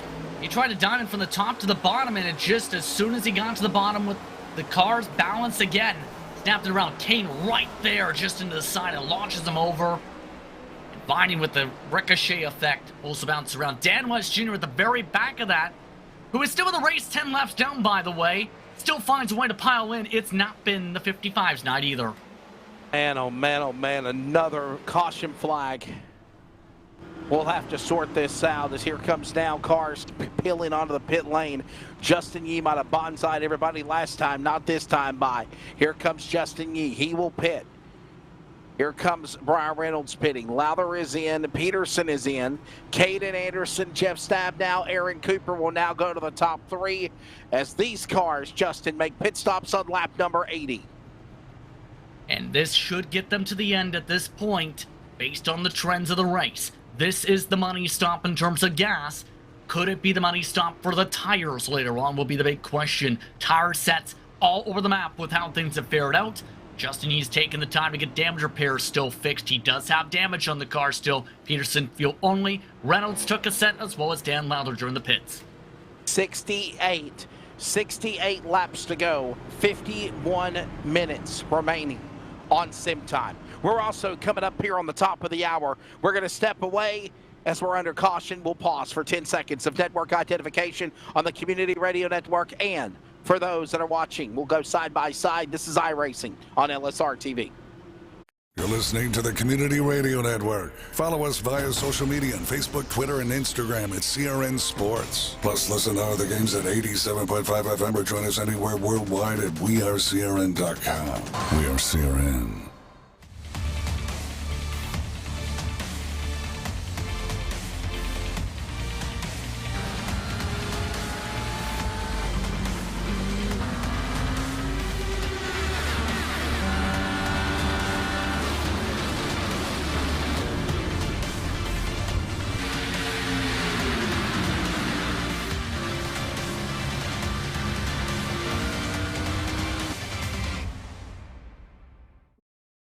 Hey, it's broadcast personality Wesley Outlet up topside at one of the great racetracks of the world, the Caraway Speedway. And I'd like to remind you to join us every Wednesday afternoon at 1 p.m. Eastern to 3 p.m. Eastern with coverage of Finish Line, where we talk to everybody from NASCAR to grassroots, like right here at Caraway Speedway. Carolina's Fox Sports Radio affiliates, iHeartRadio, and on the Community Radio Network at 87.5 FM. And remember, thanks to Live Sim Racing Productions, you can actually see the guest panel, ask their questions, get interactive with us with comments and so much more in our chat box. Finish Line every Wednesday. Join us every week. Still under caution flag here. Race summary of this race so far, just after halfway, and it is 11 caution flags, 41 laps. So let's just break it down to you, Justin. 41 laps under caution, 40 laps have been green flag. Half of this race has been mired by caution laps, and only 4 lead changes. Well, the first question, if you're a driver, is, do you have any stories to share with your teammates? It gets a little bit intriguing, the conversations you can have during pace laps in the sim and the iRacing world, because compared to some other platforms and compared to the real world, you get to possibly talk to competitors. And some of the most random topics can come up, including possible sing-alongs. The second thing is, how do you try and make sure you stay focused when you go back to green flag racing? And it's been difficult. What? I said you sing. You sing. What are they singing? I can't name a song off the top of my head. It depends on the heat of the moment. Are you asking me to sing the song? Yes. What are they singing? What are they singing? What's the name of the song? I can't think of one at the top of my head. I got you. Good lyrics. Da da da da da da da da da. Okay, in all seriousness, the restart's about to happen. Great recovery there, Justin. I was about to have you start singing here. 82 of 147 laps. We're going to settle in for the restart here. And by the way, sim time, 47 minutes remaining. Justin, what will happen if they run out of time for the race? What will take place? A shootout, green, white checker? What do they do? A lot can happen. It depends on what part of the race we're at. It could be one lap shootout, could end early. For now, though, Anderson's off early. Anderson gone. He wants to see this race go to the end. Green flag back out at No Limits, Texas. Stab now up on the outside. Look at Aaron Cooper on the bottom, making himself known. Bug Eyes, 71, looking for second on the back straightaway. Close call with Stabnow off two, nearly coming across the front nose of the Mustang of Stabnow. He hugs the bottom, Cooper does, through turn 3 and 4. Trouble for Duvall. He hits the apron. He slides once, twice, bobbles to the bottom, slides it in towards the inside wall, keeps it off the wall, spins it around, brings out the caution, and cakes it out of traffic. But you got to give him an attaboy for the driver that knows dirt track racing to dirt track it and save that car from having any damage. Wow.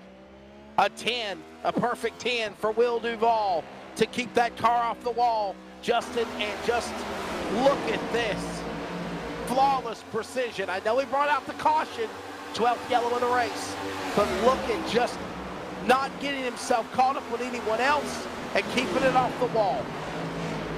Quite simply looked like maybe a bit too quick on the entry, but massive, massive props to be able to save that car. He knew that if there was one more overcorrection to the right, he snapped to the outside wall.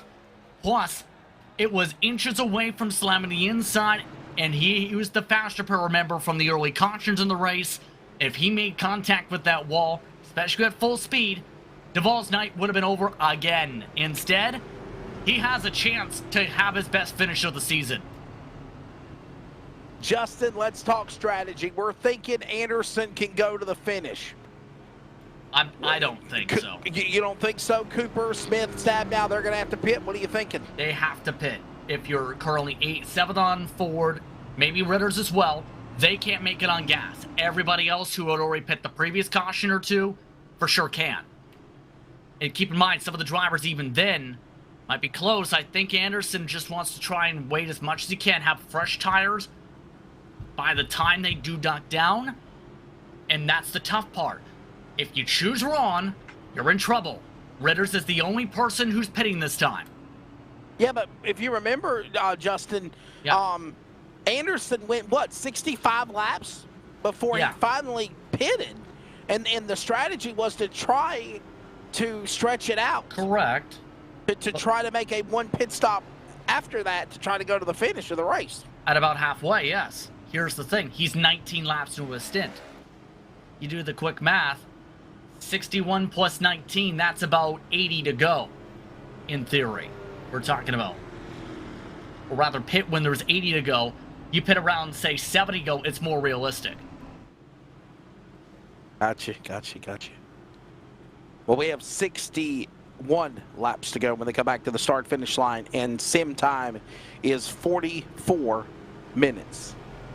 I think, Justin, there's only been one race I've ever done for iRacing where actually the clock ran out. And that was at Martinsville, I think it was.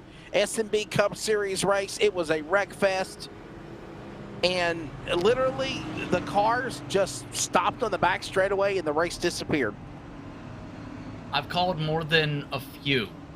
And it's different per circumstance. And what I alluded to on that is, say you're in the green-white checkered situation and you reach that time mark, you may get the full green-white checkered, you might get a one-lap shootout, you might get the green flag and then immediately the checkered flag, and everyone just gets their positions that way. All those options have been on the table in the past. You don't go over time, you're basically racing to how many laps, you just race until the white flag essentially comes out. Like, for example, Rockingham had a race at one point called that action, had a longer run towards the end. Its scheduled distance was a certain mark. The race ended about 10 laps earlier than the scheduled distance because of time. Because the caution's early in that event.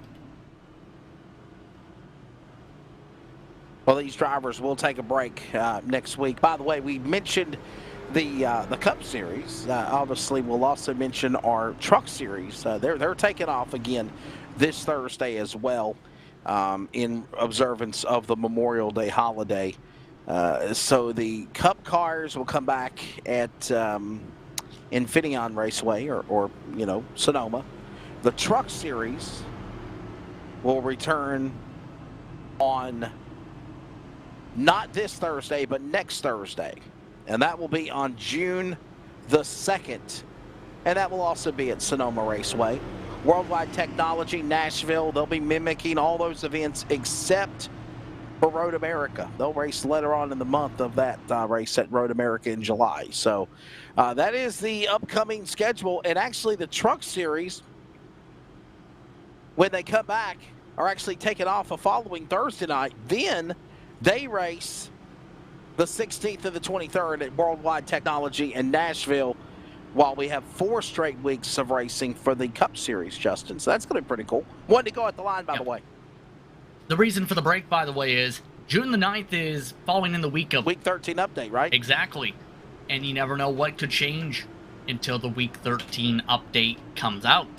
Say you make some trucks changes, or truck gets changed, that's a lot of work those drivers would have to put in about 36 hours if there was a race that week. So the Cup cars will run 1 week more than the other ones because of the 1 week update there. So, yes. All right. ready for the restart. Lap 88 will be completed when they come back to the O'Reilly Auto Parts restart zone. Lap number 89 when they take the green flag, which will be 59 laps to go, correction. So we're under 60 laps to go. And Justin, sim time, 40 minutes remaining. I keep looking at that as well. 12 caution flags, by the way, in this race total. Pace car is in. Aaron Cooper is going to be alongside Anderson. He gives way, lets Anderson take off. Smith on the inside of Cooper now for second. Raz, stab now, top 5, back to 1. Again, Anderson clean. Kevin Smith with his front nose damage trying to hold on. Cooper tries to go outside. Cooper has the door slammed shut. Raz opens up the bottom underneath Cooper. Side by side, the 10 underneath the 71 into turn 3. Cooper goes harder into the gas. Too hard as he misses the bottom.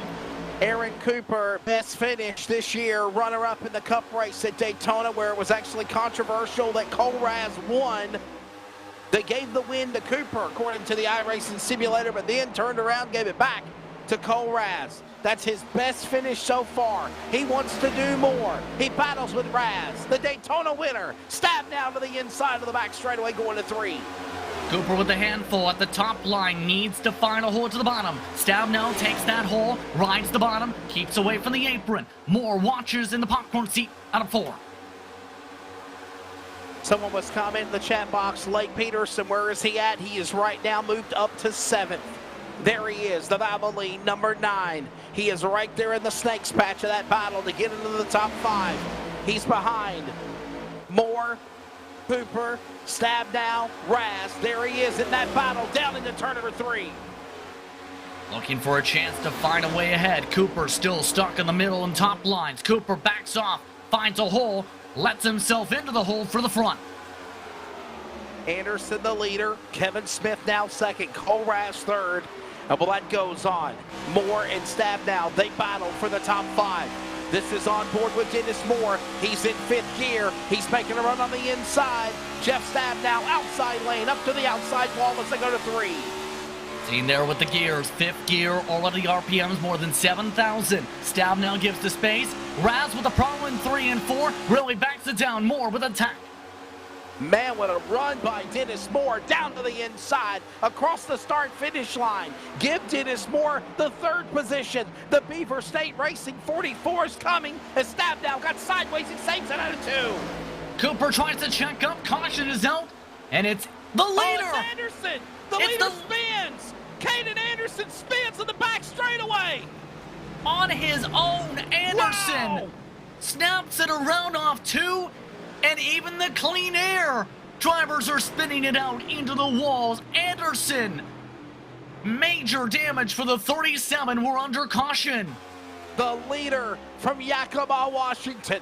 Look at the lead he had on Kevin Smith.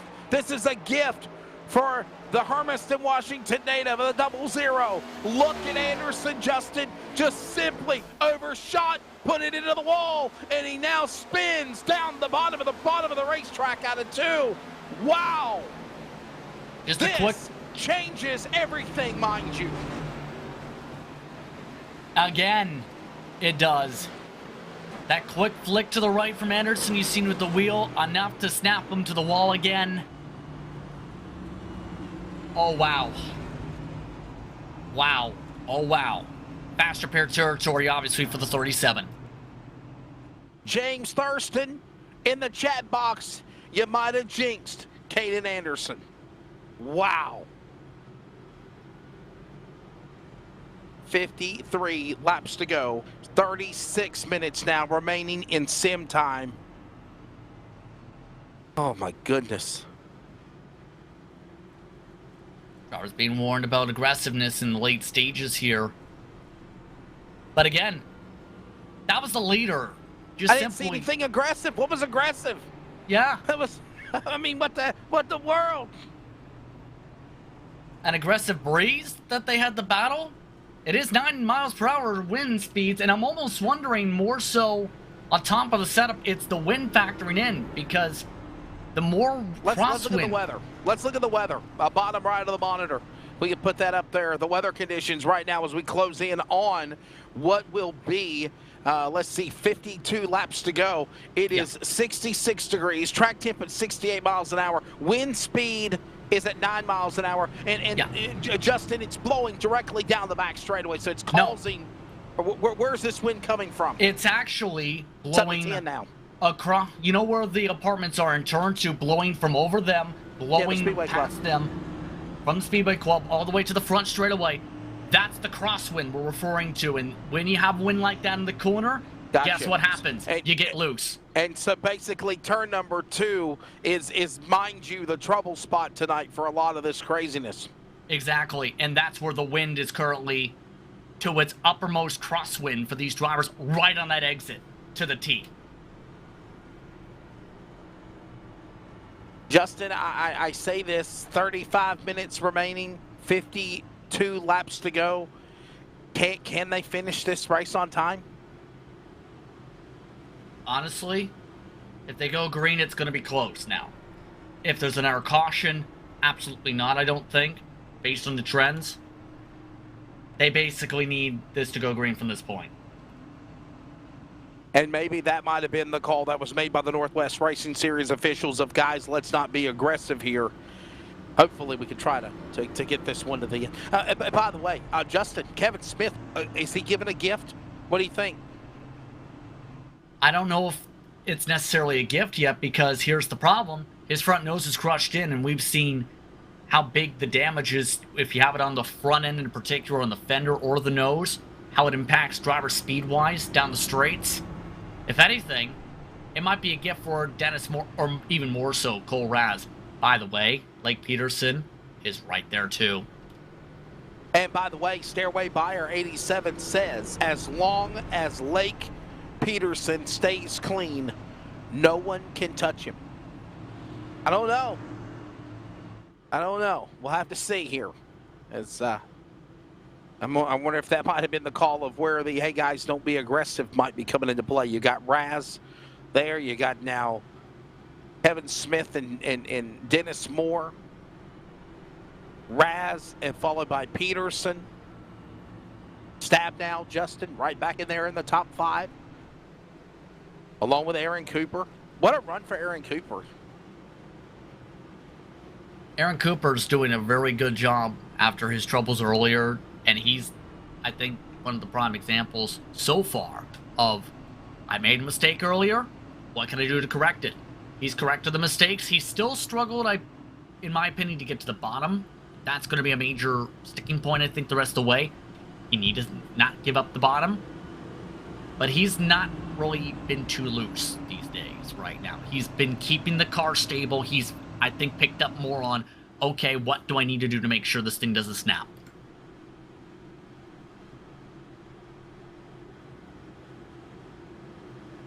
Lights off on the pace car. We settle in for the restart. We have not even got to lap 100 yet. 50 laps to go when they come back to the O'Reilly Auto Parts restart zone. 32 minutes remaining in sim time. Keep an eye on that clock, as we're going to keep an eye on that clock.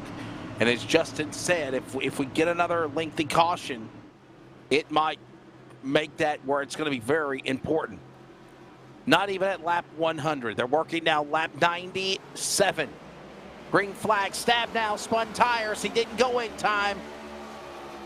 And now he's got Yee behind him. Green flag, we're back underway. And Smith pulls away from everybody into turn 1.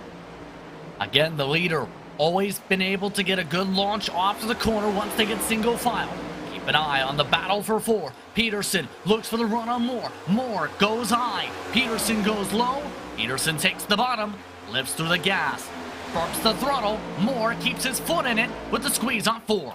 And he'll slip just a moment there. Stab now right back after that machine of Peterson and Moore. They flash under the flag stand, cross the line, back to turn 1. Moore up on the outside of Peterson. Stab now ready to pounce, and here comes Moore. He gets pushed out of the way. moves up the outside lane and loses a lot of ground again as he gets passed by Cooper. Barnes and Moore, Yee battles back into 3. Yee clears on by Cooper. Cooper with the save, Moore with the bubbles. He runs Bull on the bottom, Yee near to the wall up 4. Lap 100 next time by. It'll be 47 laps to go. There is Yee. He's now in 6th, trying to get back to Dennis Moore in the top 5. Cooper and Barnes slipped up a moment ago. They're on the back, and there we got Dennis Moore, Bonsai, down below the apron, back up the racetrack, behind Yee. He saves the car. He's now fighting that dirty air you mentioned, Justin, out of 2. Down through 3 and 4, Moore tries to recover back. Barnes gives him the space to build up the speed, more than 180 miles an hour. The 44 zips on by below Barnes to clear. In through turns 1 and 2. Cooper way up the track. Lets Moore regain his spot. Lets Barnes go on by as well for the back. Moore falls back outside the top 5. Now Barnes will battle on the inside. 3rd in the point standings now for the driver of that number 4 machine. Here comes Cooper up the outside lane. Lowther will follow. We're triple digits finally here in Texas. Down to 46 laps to go. The lead down to half a second for Kevin Smith over Cole Raz. Blake Peterson also in the mix as well as the top 3, all away from the rest of the pack. Peterson looks to wind things up behind the 10. Closes in a quarter car length. Both of them close in 2 car lengths on the 00. Through 3 and 4, Smith struggling to rotate. You ever heard of that cliche? It's one thing to run somebody down, it's another thing to pass them. That's the scenario that Kevin Smith is going to be dealing with Cole Raz and Lake Peterson. Lake Peterson now trying to deal with that with Cole Raz for that spot. 1 car in the grass. Dennis Moore kicking, spinning down below the apron. No caution. He stays to the bottom of the apron of the racetrack in the corner. We stay green. Dennis Moore's race went from good luck to bad luck in a hurry in the last 5 laps, and we still are no under caution flag. The Beaver State Racing Machine has a black flag too. The green cone was kicked up from the inside of the cone. That's unsafe pit entrance. More mandatory black flag to be served this time around. Pulls it on in as the leaders fight it out. Smith holding on to the clean air but barely. Raz better in 1 and 2 along with Peterson. Smith has been better this run, Wesley, through 3 and 4, however, despite the struggles to get low. What a heartbreak for Dennis Moore, the Beaver State Clan entry. At one time, it was high hopes. He was right up there in the catbird seat with all these cars, and now suffers a penalty, mired all the way back to 17th. Last car on the lead lap, he might go a lap down. Meanwhile, Kevin Smith holding off Raz, Peterson. There's the top 3. Lap 105 to the back straightaway, and oh yeah, Jeff Stab now can see him in his crosshairs as they go to 3. Peterson let by Raz. They duck back to the bottom. Stab now, meanwhile, looks to close up that 2-second gap. Top 5 under a blanket of about 3.5 seconds. A very big blanket as they look to fight with 42 to go. Cutting that interval into almost half a second and even more. As here comes now also this battle with Brett Johnson, Will Duvall, Toby Ritters. This is going on to the top 15 around the racetrack as that happens off of turn number 2. 7 of Johnson trying to wrap it around. Duvall trying to keep himself up on the high side as they keep away from the modified and West Jr. Ritters watches the bottom.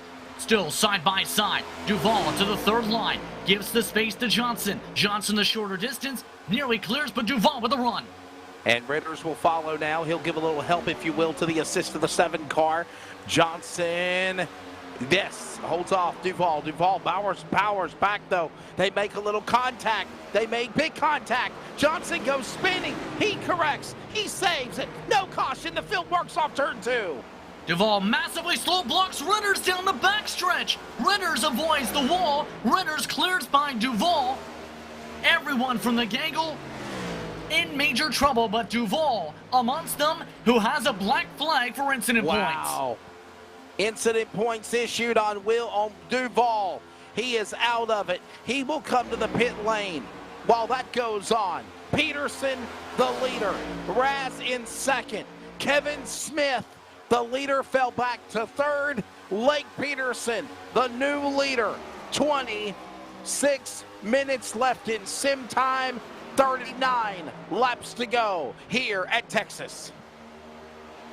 And Raz getting himself back up to the man who has himself plenty of legs full of trophies. Peterson, half up right now, half a second nearly up, just about out for 3 and 4. Smith losing tons of ground on the older rubber.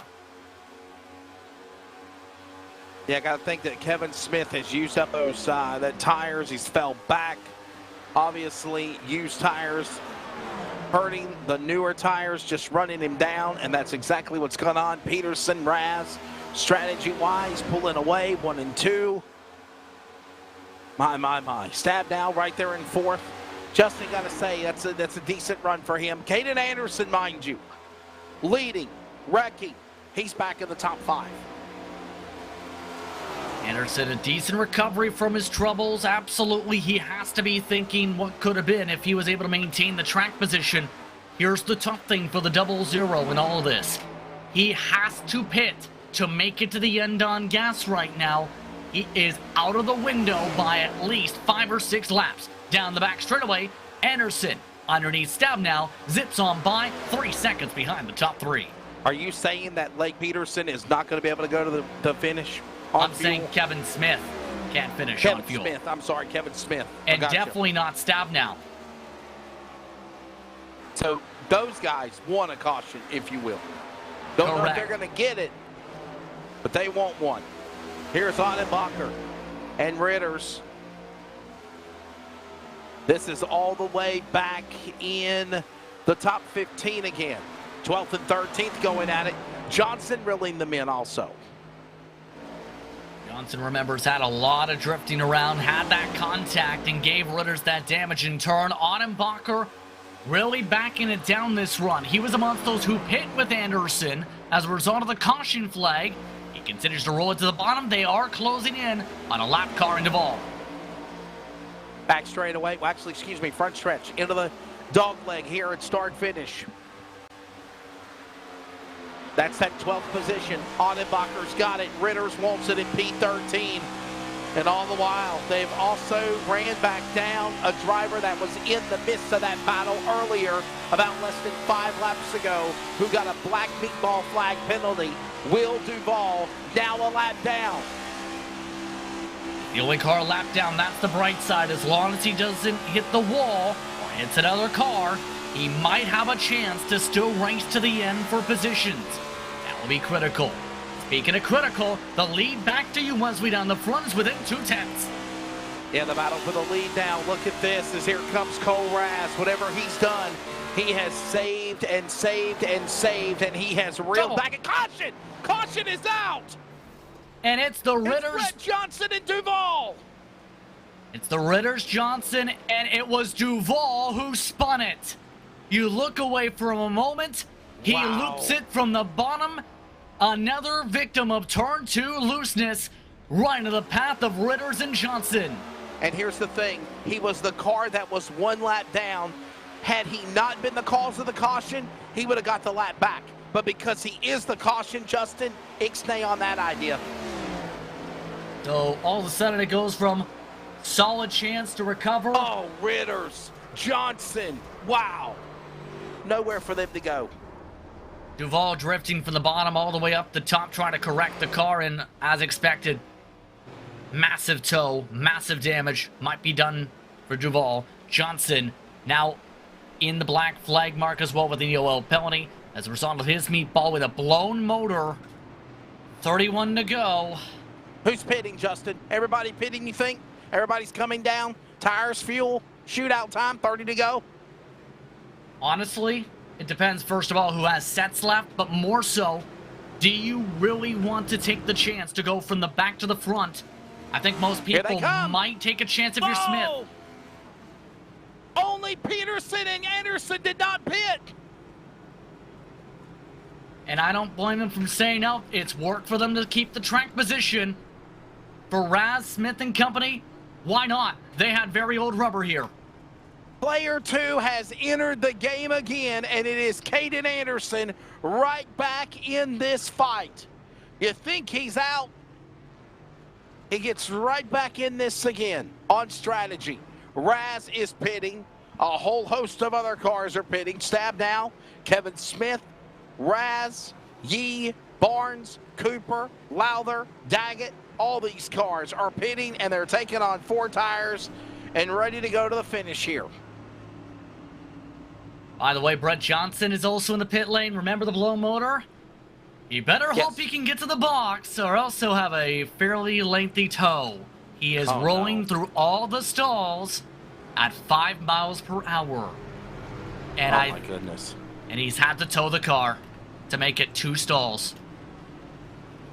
So he was 2 stalls away from being in his pit stop. And it could cost him the lap.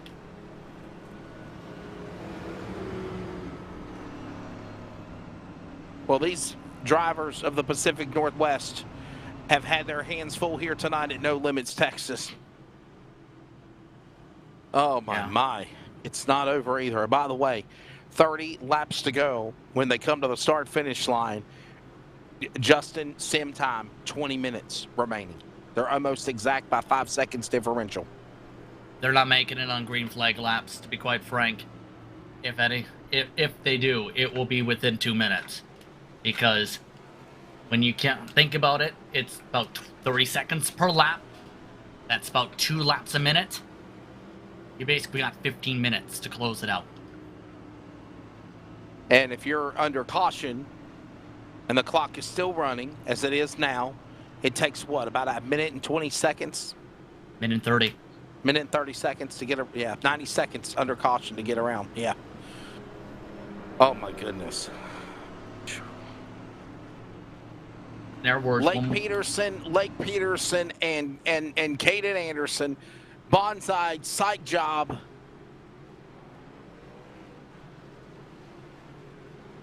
Will Duvall, I know he's upset right now for Team Outlaw Motorsports. He says, and I quote, Justin, "I'm not sure why I bother. The better I'm running, the worse I embarrass myself. I honestly think I had a chance to win this one at one point." He was up there.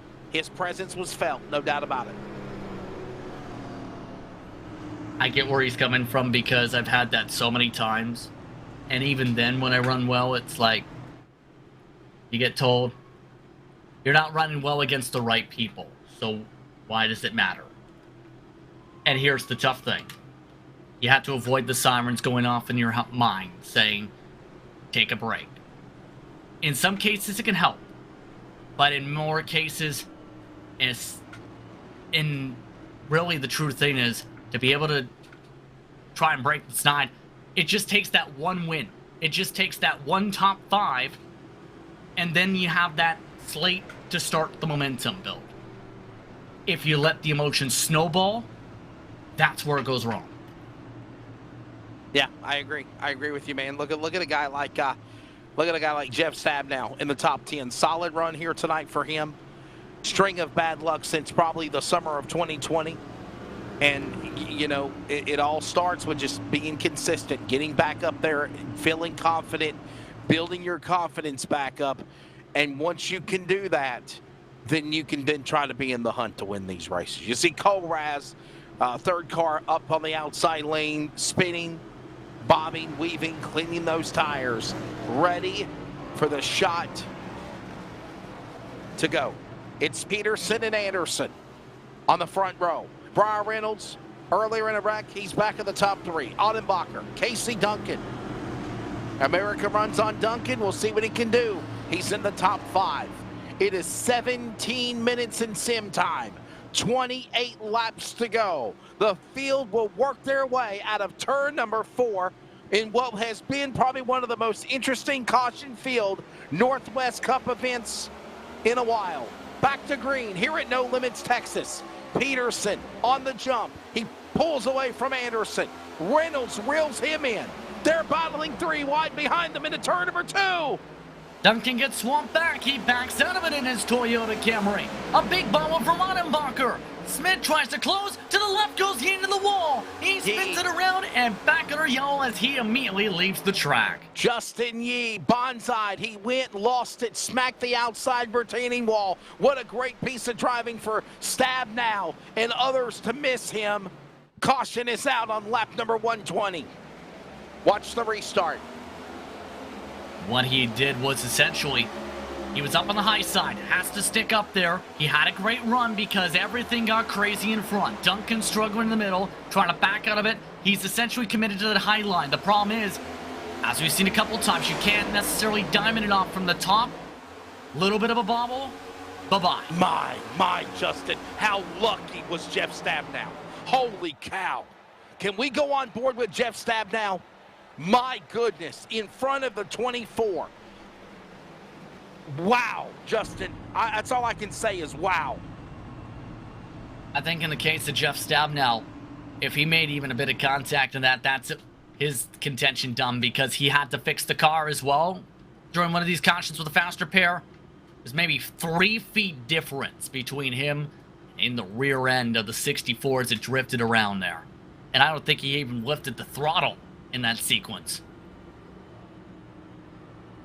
Man, oh man, Jeff Stabnow, so lucky. I mean, literally, that car bonsai'd off the wall, and it literally just, as you said, less than 3 feet, maybe less. He missed it, and that man needs some good luck, mind you. 25 laps to go this time by. 15 minutes remaining, Justin Prince, in sim time.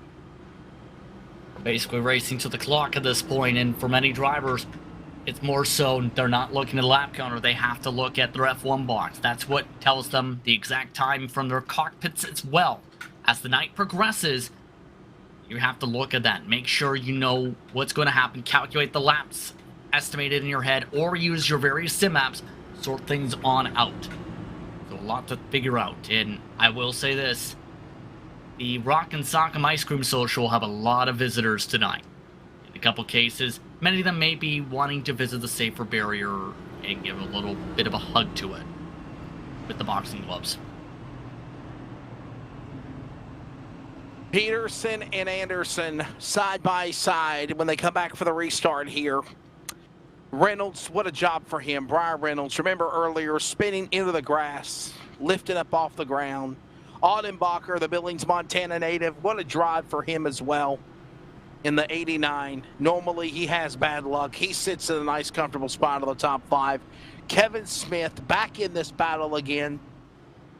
Raz, Barnes, good point stay for him. Obviously, those guys riding for the championship right now, but still a lot of racing left to go, Justin. But you see Barnes, he was third coming into this race, 18 back. Sean Brightsman,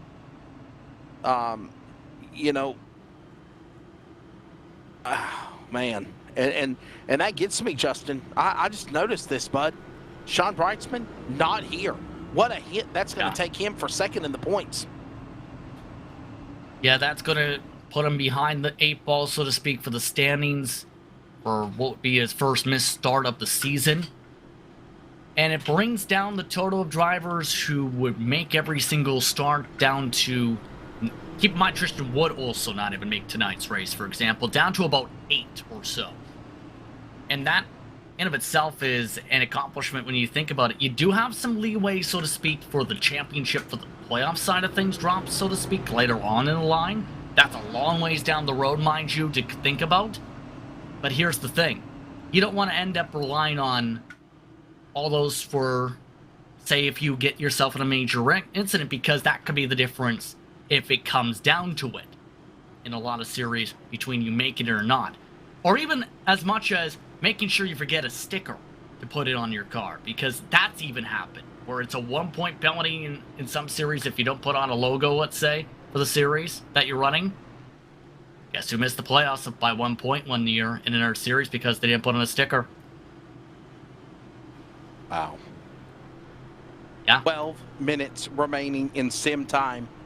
24 laps to go. Lights off for the pace car. It will be 23 remaining when we come back to the green flag. 124 of 147 laps are completed. We keep mentioning the countdown clock because we're just not thinking they're going to complete the lap distance, and that is 220.5 miles, 147 laps. Wesley Outland here with you, Justin Prince alongside. Charles Wooten has been doing a phenomenal job the sights, the sounds, the excitement of the Northwest Racing Series. Remember, we take off next Thursday, this upcoming Thursday, and next Monday in observance of Memorial Day. And then we're back at Sonoma. Sonoma coming up. Here we go. Peterson and Anderson. All right, they're not teammates, though, Justin, but they are affiliates. Do you think they give way, or is this all out the window now? Well, here's the thing. Who wants to be the leader in wins on the season so far? 3 wins each for both of these guys. Green flag back out in the air here at No Limits, Texas, with 23 laps to go. They're off into turn number 1. Peterson, Anderson, Audenbacher. Oh, he's got contact. He got turned. Raz crashes into the wall. Audenbacher crashes. Caution's out. Wow. Another hard lick. That was Kevin Smith making the dive. He might have gotten some help in the fenders. Oh boy, a hard bump. I literally just uttered the words a lap ago, Justin. Audenbacher, what a great drive for the 89 tonight here in Texas. Oh, it's right on cue almost every time tonight. Just simply Smith with the dive, some help from the inside. And look at Raz. Raz, nowhere to go. Cole Raz caught up in it. My goodness. That might be Raz's night there. Remember, he was in the massive incident earlier. So it's down to Peterson, Anderson, Reynolds, Smith, and maybe Barnes for the race win, realistically. With under 10 minutes on the clock, we're talking in a situation now where he may get 2 restarts. That's it. I think that Caden Anderson has 2 wins this year, so he was looking for his 3rd win. But Lake Peterson looking for his 4th win. You're right on that, but here's the difference, too, on that. Do you want to be Anderson and say, I'm now tied with you in wins, or do you want to be Lake saying, I got more wins than you? Exactly. Hence the point. 21 to go. And by the way, 9 minutes remaining in sim time. Those laps go down, the more pace laps we have, for example, on the current tracking. This is with a rough estimate from various timing apps. It's about 17 to go this time, but it goes down the more laps turned at the respective average pacing speed. So likely more so by the time I get rolling, we're talking maybe 12 laps under green.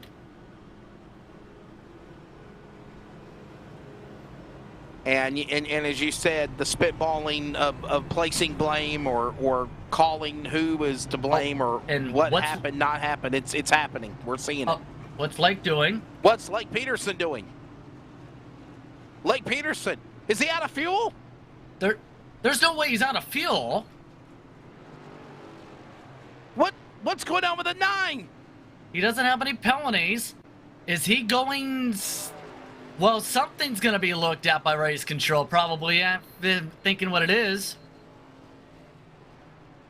Lake Peterson has stopped at a turn 2 on the back, entering the back straightaway. Now he's going in reverse.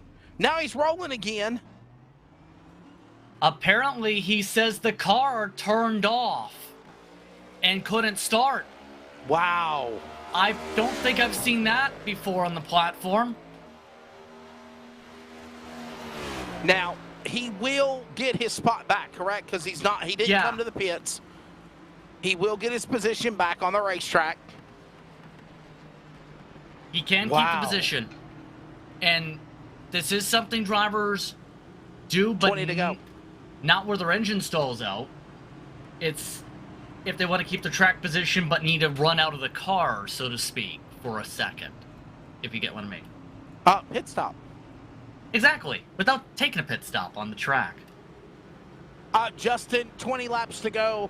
They know they're not going to be able to go here. What, 7 minutes, under 7 minutes remaining in sim time. 19 laps to go when they come back around. Does Rock'em Sock'em Robots continue here? Or do these guys just try to, is the aggressive now going to be to try to race the clock, and that's going to make these guys just, be more aggressive than what they've been already, I guess would say the word. Honestly, by the time we get back rolling at the current pace speed, we're talking 3.5 minutes when we go back green at this rate, that might be the final restart, to be quite frank. If not, we get a one-lap shootout if there's an air quick caution. In our words, yes, it does. I never would have thought, I'm sorry, I never would have thought, Justin, that we would have a race to come down to that. It's been a while. I've only seen one time happen, and that's almost a year and a half ago, I think it was. I think it's happened maybe once in Northwest competition in the past year or so at least, if not past couple years. It's rare for this series, mind you, as well. You don't expect it at Texas, though. You expect it at short track. No, you expected it like Martinsville or Richmond or Bristol. Not a track like Texas. Not a big 1.5 mile track. By the way, let's look one more time. Race analysis down on the bottom left. And as we get ready for the restart, this tells the tale. 16 caution flags, 61 laps of 128 have been under yellow. Eight lead changes. And most of them have happened not by racing on track, but by pit stops.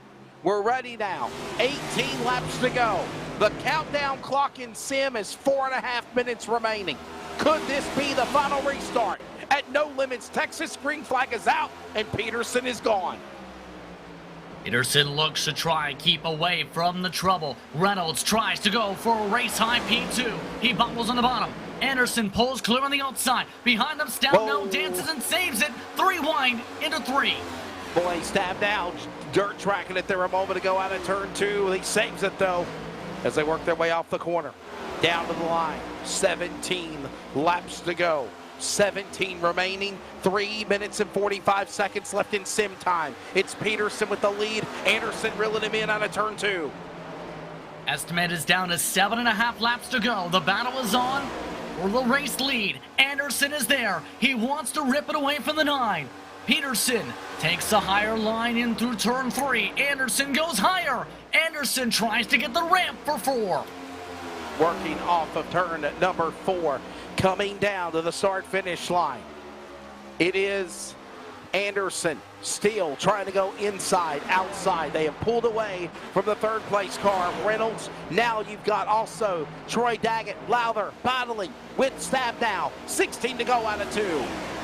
The race lead is down to a quarter of a car length, though, through 3. Anderson's diamond off 2 worked. Can he make it work through 3? He tries it again, gets tied in the arrow. 2.5 minutes on the clock approaching. And you see lap traffic up ahead as well. I don't know if they'll catch them in time with now 15 laps to go. Under 3 minutes remaining in sim time. It is Peterson doing all he can to hold off Anderson. Anderson driving up high, almost taking it to the wall to the back straightaway, going to 3. He tries to get it lined up again. Peterson hogs the white line. Anderson tries to match. Caution. It's 13th place around. Wow. It's Dan West Jr. And West Jr.'s Night of Nightmares brings another yellow. Caution out again.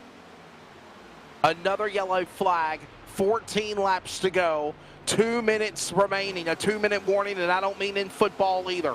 2 minutes remaining here in sim time.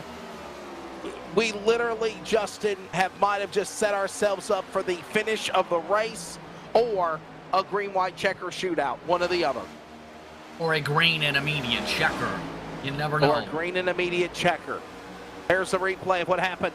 Dan West Jr., Shelton, Washington native, 2-time defending Truck Series champion. And man, oh man, the night of nightmares continue, Justin, as you said, for DWJ. Yeah, now I'm really going to have... Do you think Peterson's won this race, Justin? Honestly, it's up to the sim and how this plays out. And that's the same discussion. They'll get the indication from either Barney or from the sim on who will get what. But essentially, Peterson, in most cases here, I think's got this. But it just matters how does the sim handle it. 1 minute. There is 1 minute left to go in sim time. The Hourglass Grands of Sand have ran short virtually here tonight at Texas, and there is 13 laps to go. Wow.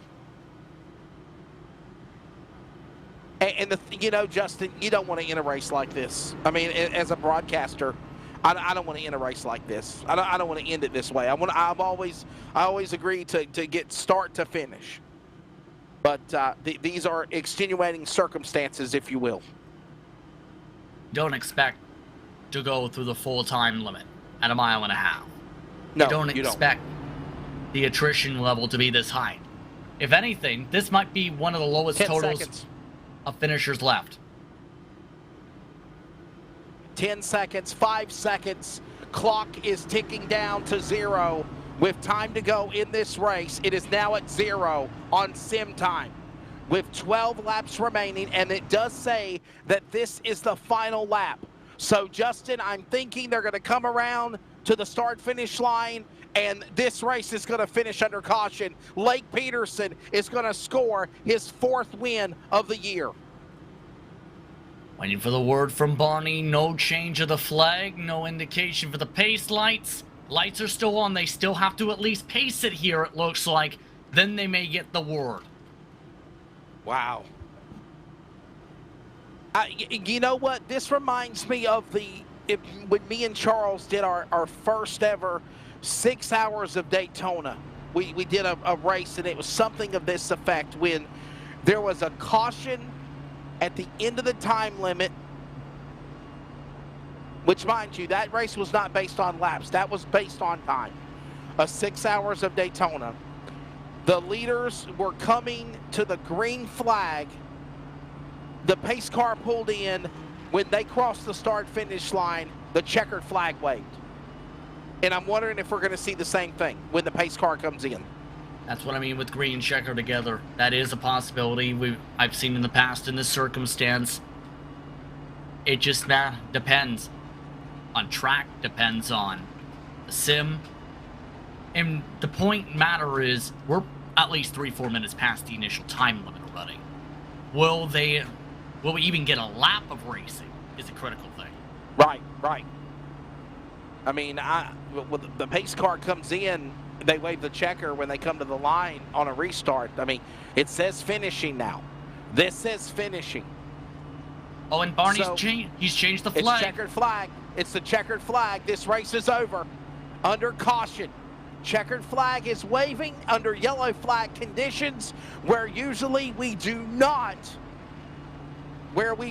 do not, Justin, finish under caution. This has happened because the times ran out. But the lights are off on the pace car also. You can't celebrate until the pace car pulls in and they cross around the line, but this is essentially official. Peterson's got it. Lake Peterson, his 4th win this year. Every time Lake Peterson shows up, and mind you, he was off last week, the average is winning. Average top 5 finishes for the driver of Lake Peterson. Let's look at it again. Average finishes for the driver of Lake Peterson is 3rd, 4th. He so far this year has 4 wins, a 2nd, a 5th, and an 8th. And this race is about to be his 4th win on the year. So the pace car, Justin, will peel onto pit road here whenever it exits off of turn number 4, and this race will get the checkered flag. It's already waved the checkered flag. It's just going to be made official now. Essentially, once this pace car goes in, Peterson can start his celebrations with no risk of a black flag. Now he can burn it down. Checkered flag is out. Now the green's out for him.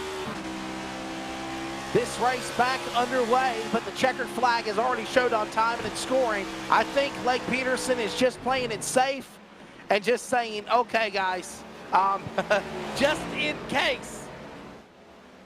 You know what, Justin? I find it so ironic that this shenanigans happened tonight for the Northwest Cup Series, kind of like what happened in the controversial finish of the All-Star race at Texas last night with Ryan Blaney. Yeah, that was a finish, but Peterson gets to celebrate a win regardless. Yes, it is over. This race has been called with A total of 11 laps remaining. 11 laps remaining due to time sim expired. The celebration is on. Cole Raz flipping again. And Lake Peterson is your winner. His 4th win this year. Lake Peterson, Caden Anderson, Briar Reynolds. What a run for the 12, Justin. A top 3 finish for him. He's going to be excited when we talk to him.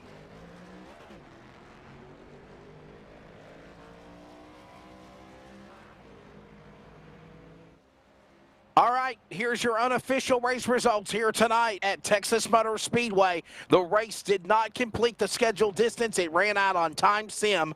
On sim time, Lake Peterson is the winner. Caden Anderson second, Brian Reynolds third. Brian Barnes, good solid point stay for him in 4th. Aaron Cooper 5th. Dan Lowther 6th. Jeff Stabnow, good run for him, a top 10 in 7th. Casey Duncan, bad luck beginning, coming back to finish 8th. Audenbacher having a caution at the late rally, still finishes 9th. Troy Daggett, Justin, a solid top 10 for 51. 11 points goes to Kevin Smith in the 0-0, the last car in the lead lap. Everybody else, double-digit laps down or DNF tonight. Dan West Jr. did finish, but 11 laps down. DNF for Cole Raz, 12 laps down. Justin Yee, DNF in 14th and 64, 17 laps down. The 25, Ryan Bloom, was running at the end of the race. Finished 20 laps down in 15th. The 7 of Brett Johnson, 16th DNF. Toby Ritters in the 23, finished in 17th. The 85 of BJ Duvall in 18th. 44 of Dennis Moore, 19th. The 11 of Frank Harris, not a good night in 20th. And to round out the rest of the rundown, Chris White, series champion of last year, 21st. James Vining had some high hopes, strong run early, wrecked out 22nd. Tyler King. Stephen O'Hare for the Beaver State Clan right there with 23rd and 24th, both getting some big air. Tidrick, again, 25th. Weaver, McDonald, Burke, Kamari, and Kim, all unable to finish this race. 30 cars. Well, and that's it. They're coming up. Finish line, post-race wrap-up. We're going to quickly grab a word with the top 3. Reynolds, Anderson, and, of course, the winner. 4th win this year for Lake Peterson. We're back in a moment. iRacing on LSRTV and on the Community Radio Network. We're back from No Limits, Texas. A wild one. Time ran out, and Lake Peterson at the top of the board.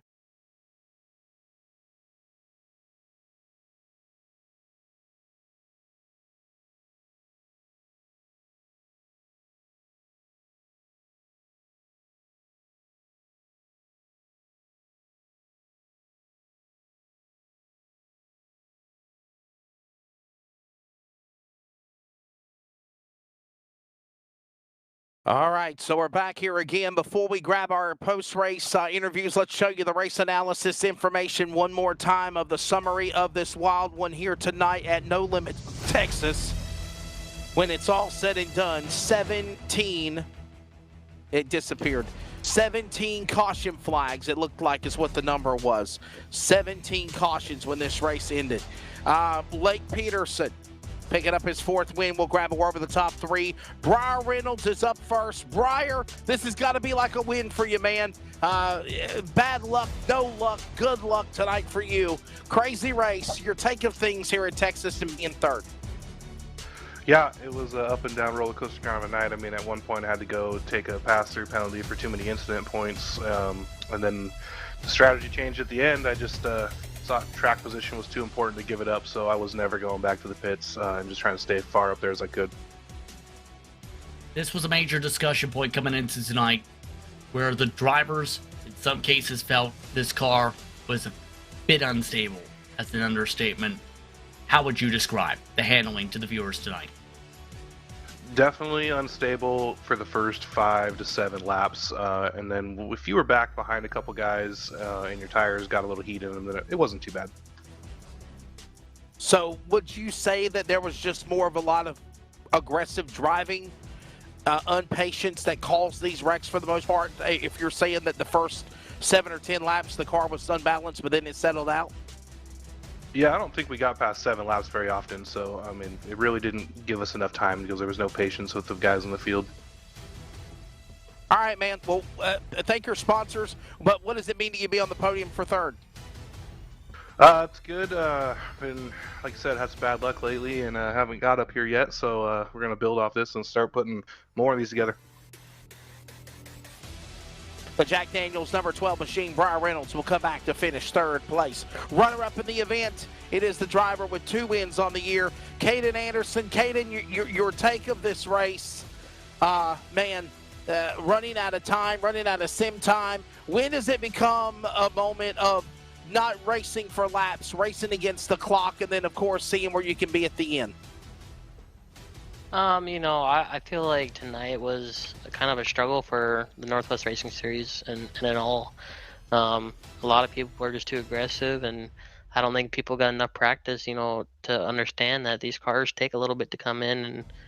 And so, we had a ton of yellows, and I don't feel like it really played a role in the finish. I feel like that finished up front really were meant to be there. I feel like a couple, hard hitters got taken out there, but for the most part, I think Lake had this thing locked up.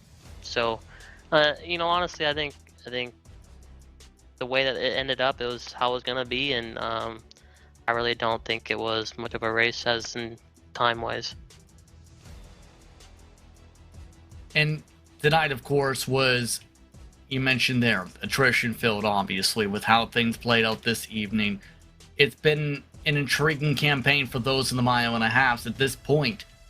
What's kind of that message forward for those who are still trying to battle it out to sort themselves out on the mile and a halves, to be able to figure out the next gen car with this package?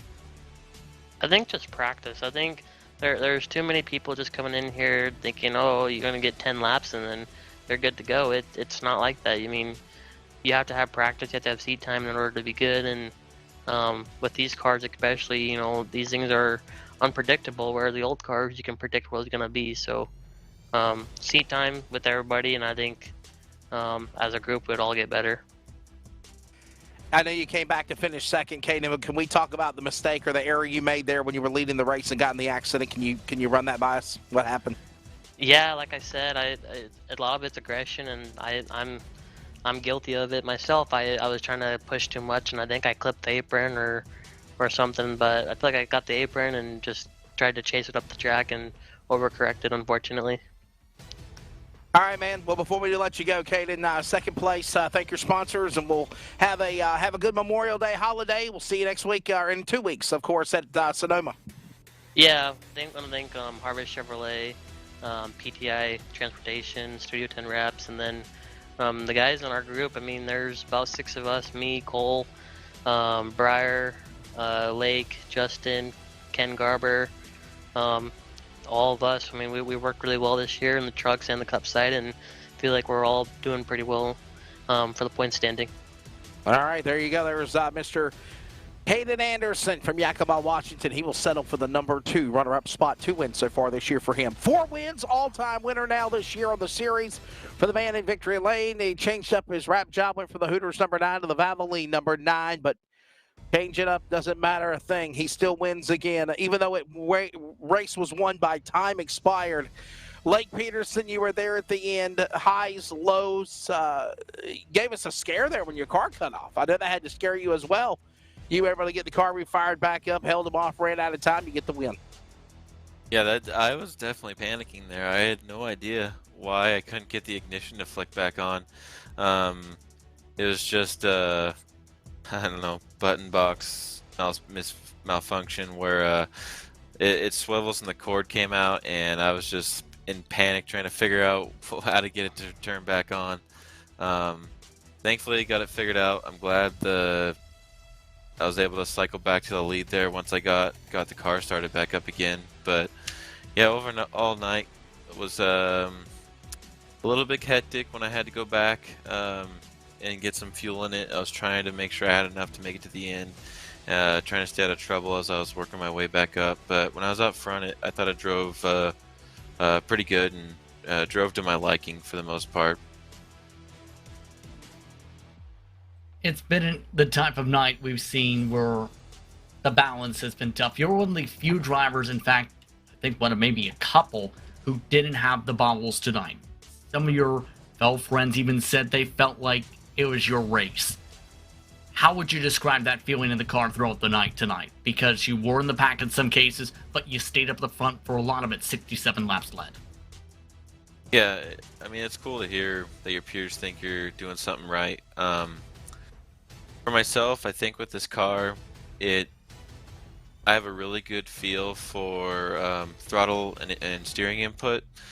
You definitely have to be gentle and feather the throttle out of the corners. You can't dump the throttle entering the corners, it seems like. And I think walking that fine line between throttle input, brakes, and steering kind of suits my driving style. I mean, some tracks I have a better feel for than others. I would say tonight was definitely one that I was really comfortable with, and I think that translated with speed on the track. But I mean, if you were out front, it was going to be really hard to pass the leader. So I was just glad I was able to get some track position there in the end and just hold on there till the finish.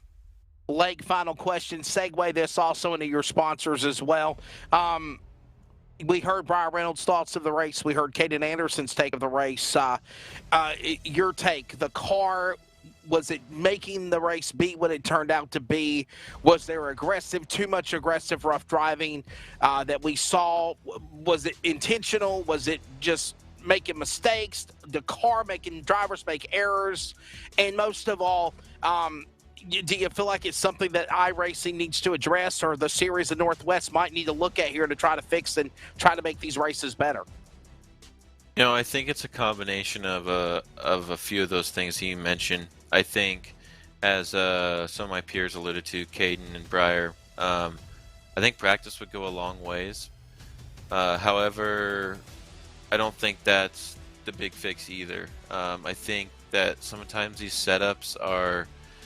Now, personally, I like driving a looser setup, but I also feel like there is some unpredictability in the car as well, and you kind of have to be proactive about when it might step out on you.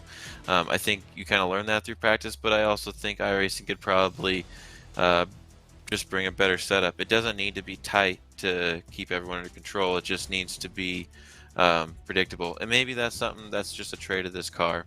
So I don't think there's a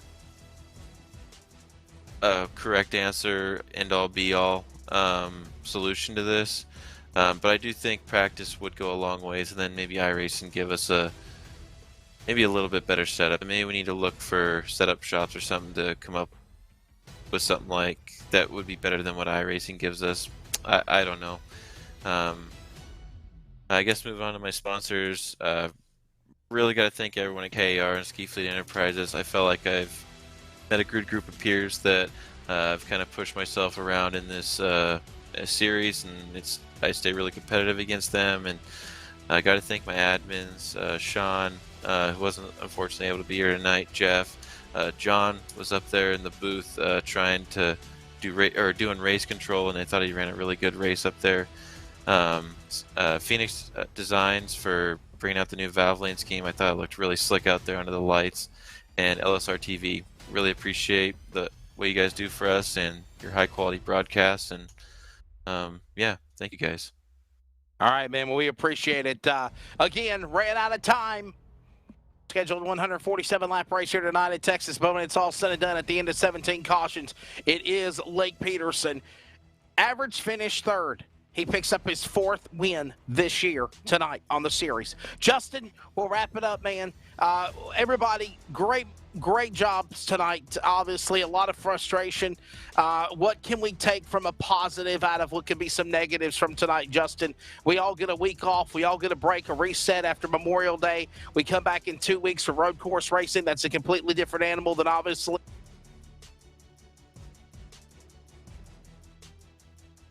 Well, we've already talked about some of the tough balances some of the drivers have definitely had to have. So to give some of the positives that you can take from tonight, you had Lake Peterson, who showcased again his expertise with this car and his feeling of stability with that number 9 machine. He played this race near perfect tonight. One of the few drivers who stayed out of trouble. You have Anderson, who had a great recovery despite spinning from the race lead. And then you also factor in some of the underdog stories. Aaron Cooper got a top 5 tonight. John Ottenbacher, one of the better runs of the season, 9th. Casey Duncan, a top 10 run. Troy Dagan, can't remember the last time we've seen him towards the front. Ran quietly throughout the race, kept it clean, he got a top 10. And those are the type of stories where you think those drivers who kept it quiet, kept it stable, were the ones who were able to reap the benefits in some cases of getting some good points to be able to say, I survived No Limits Texas. Yeah,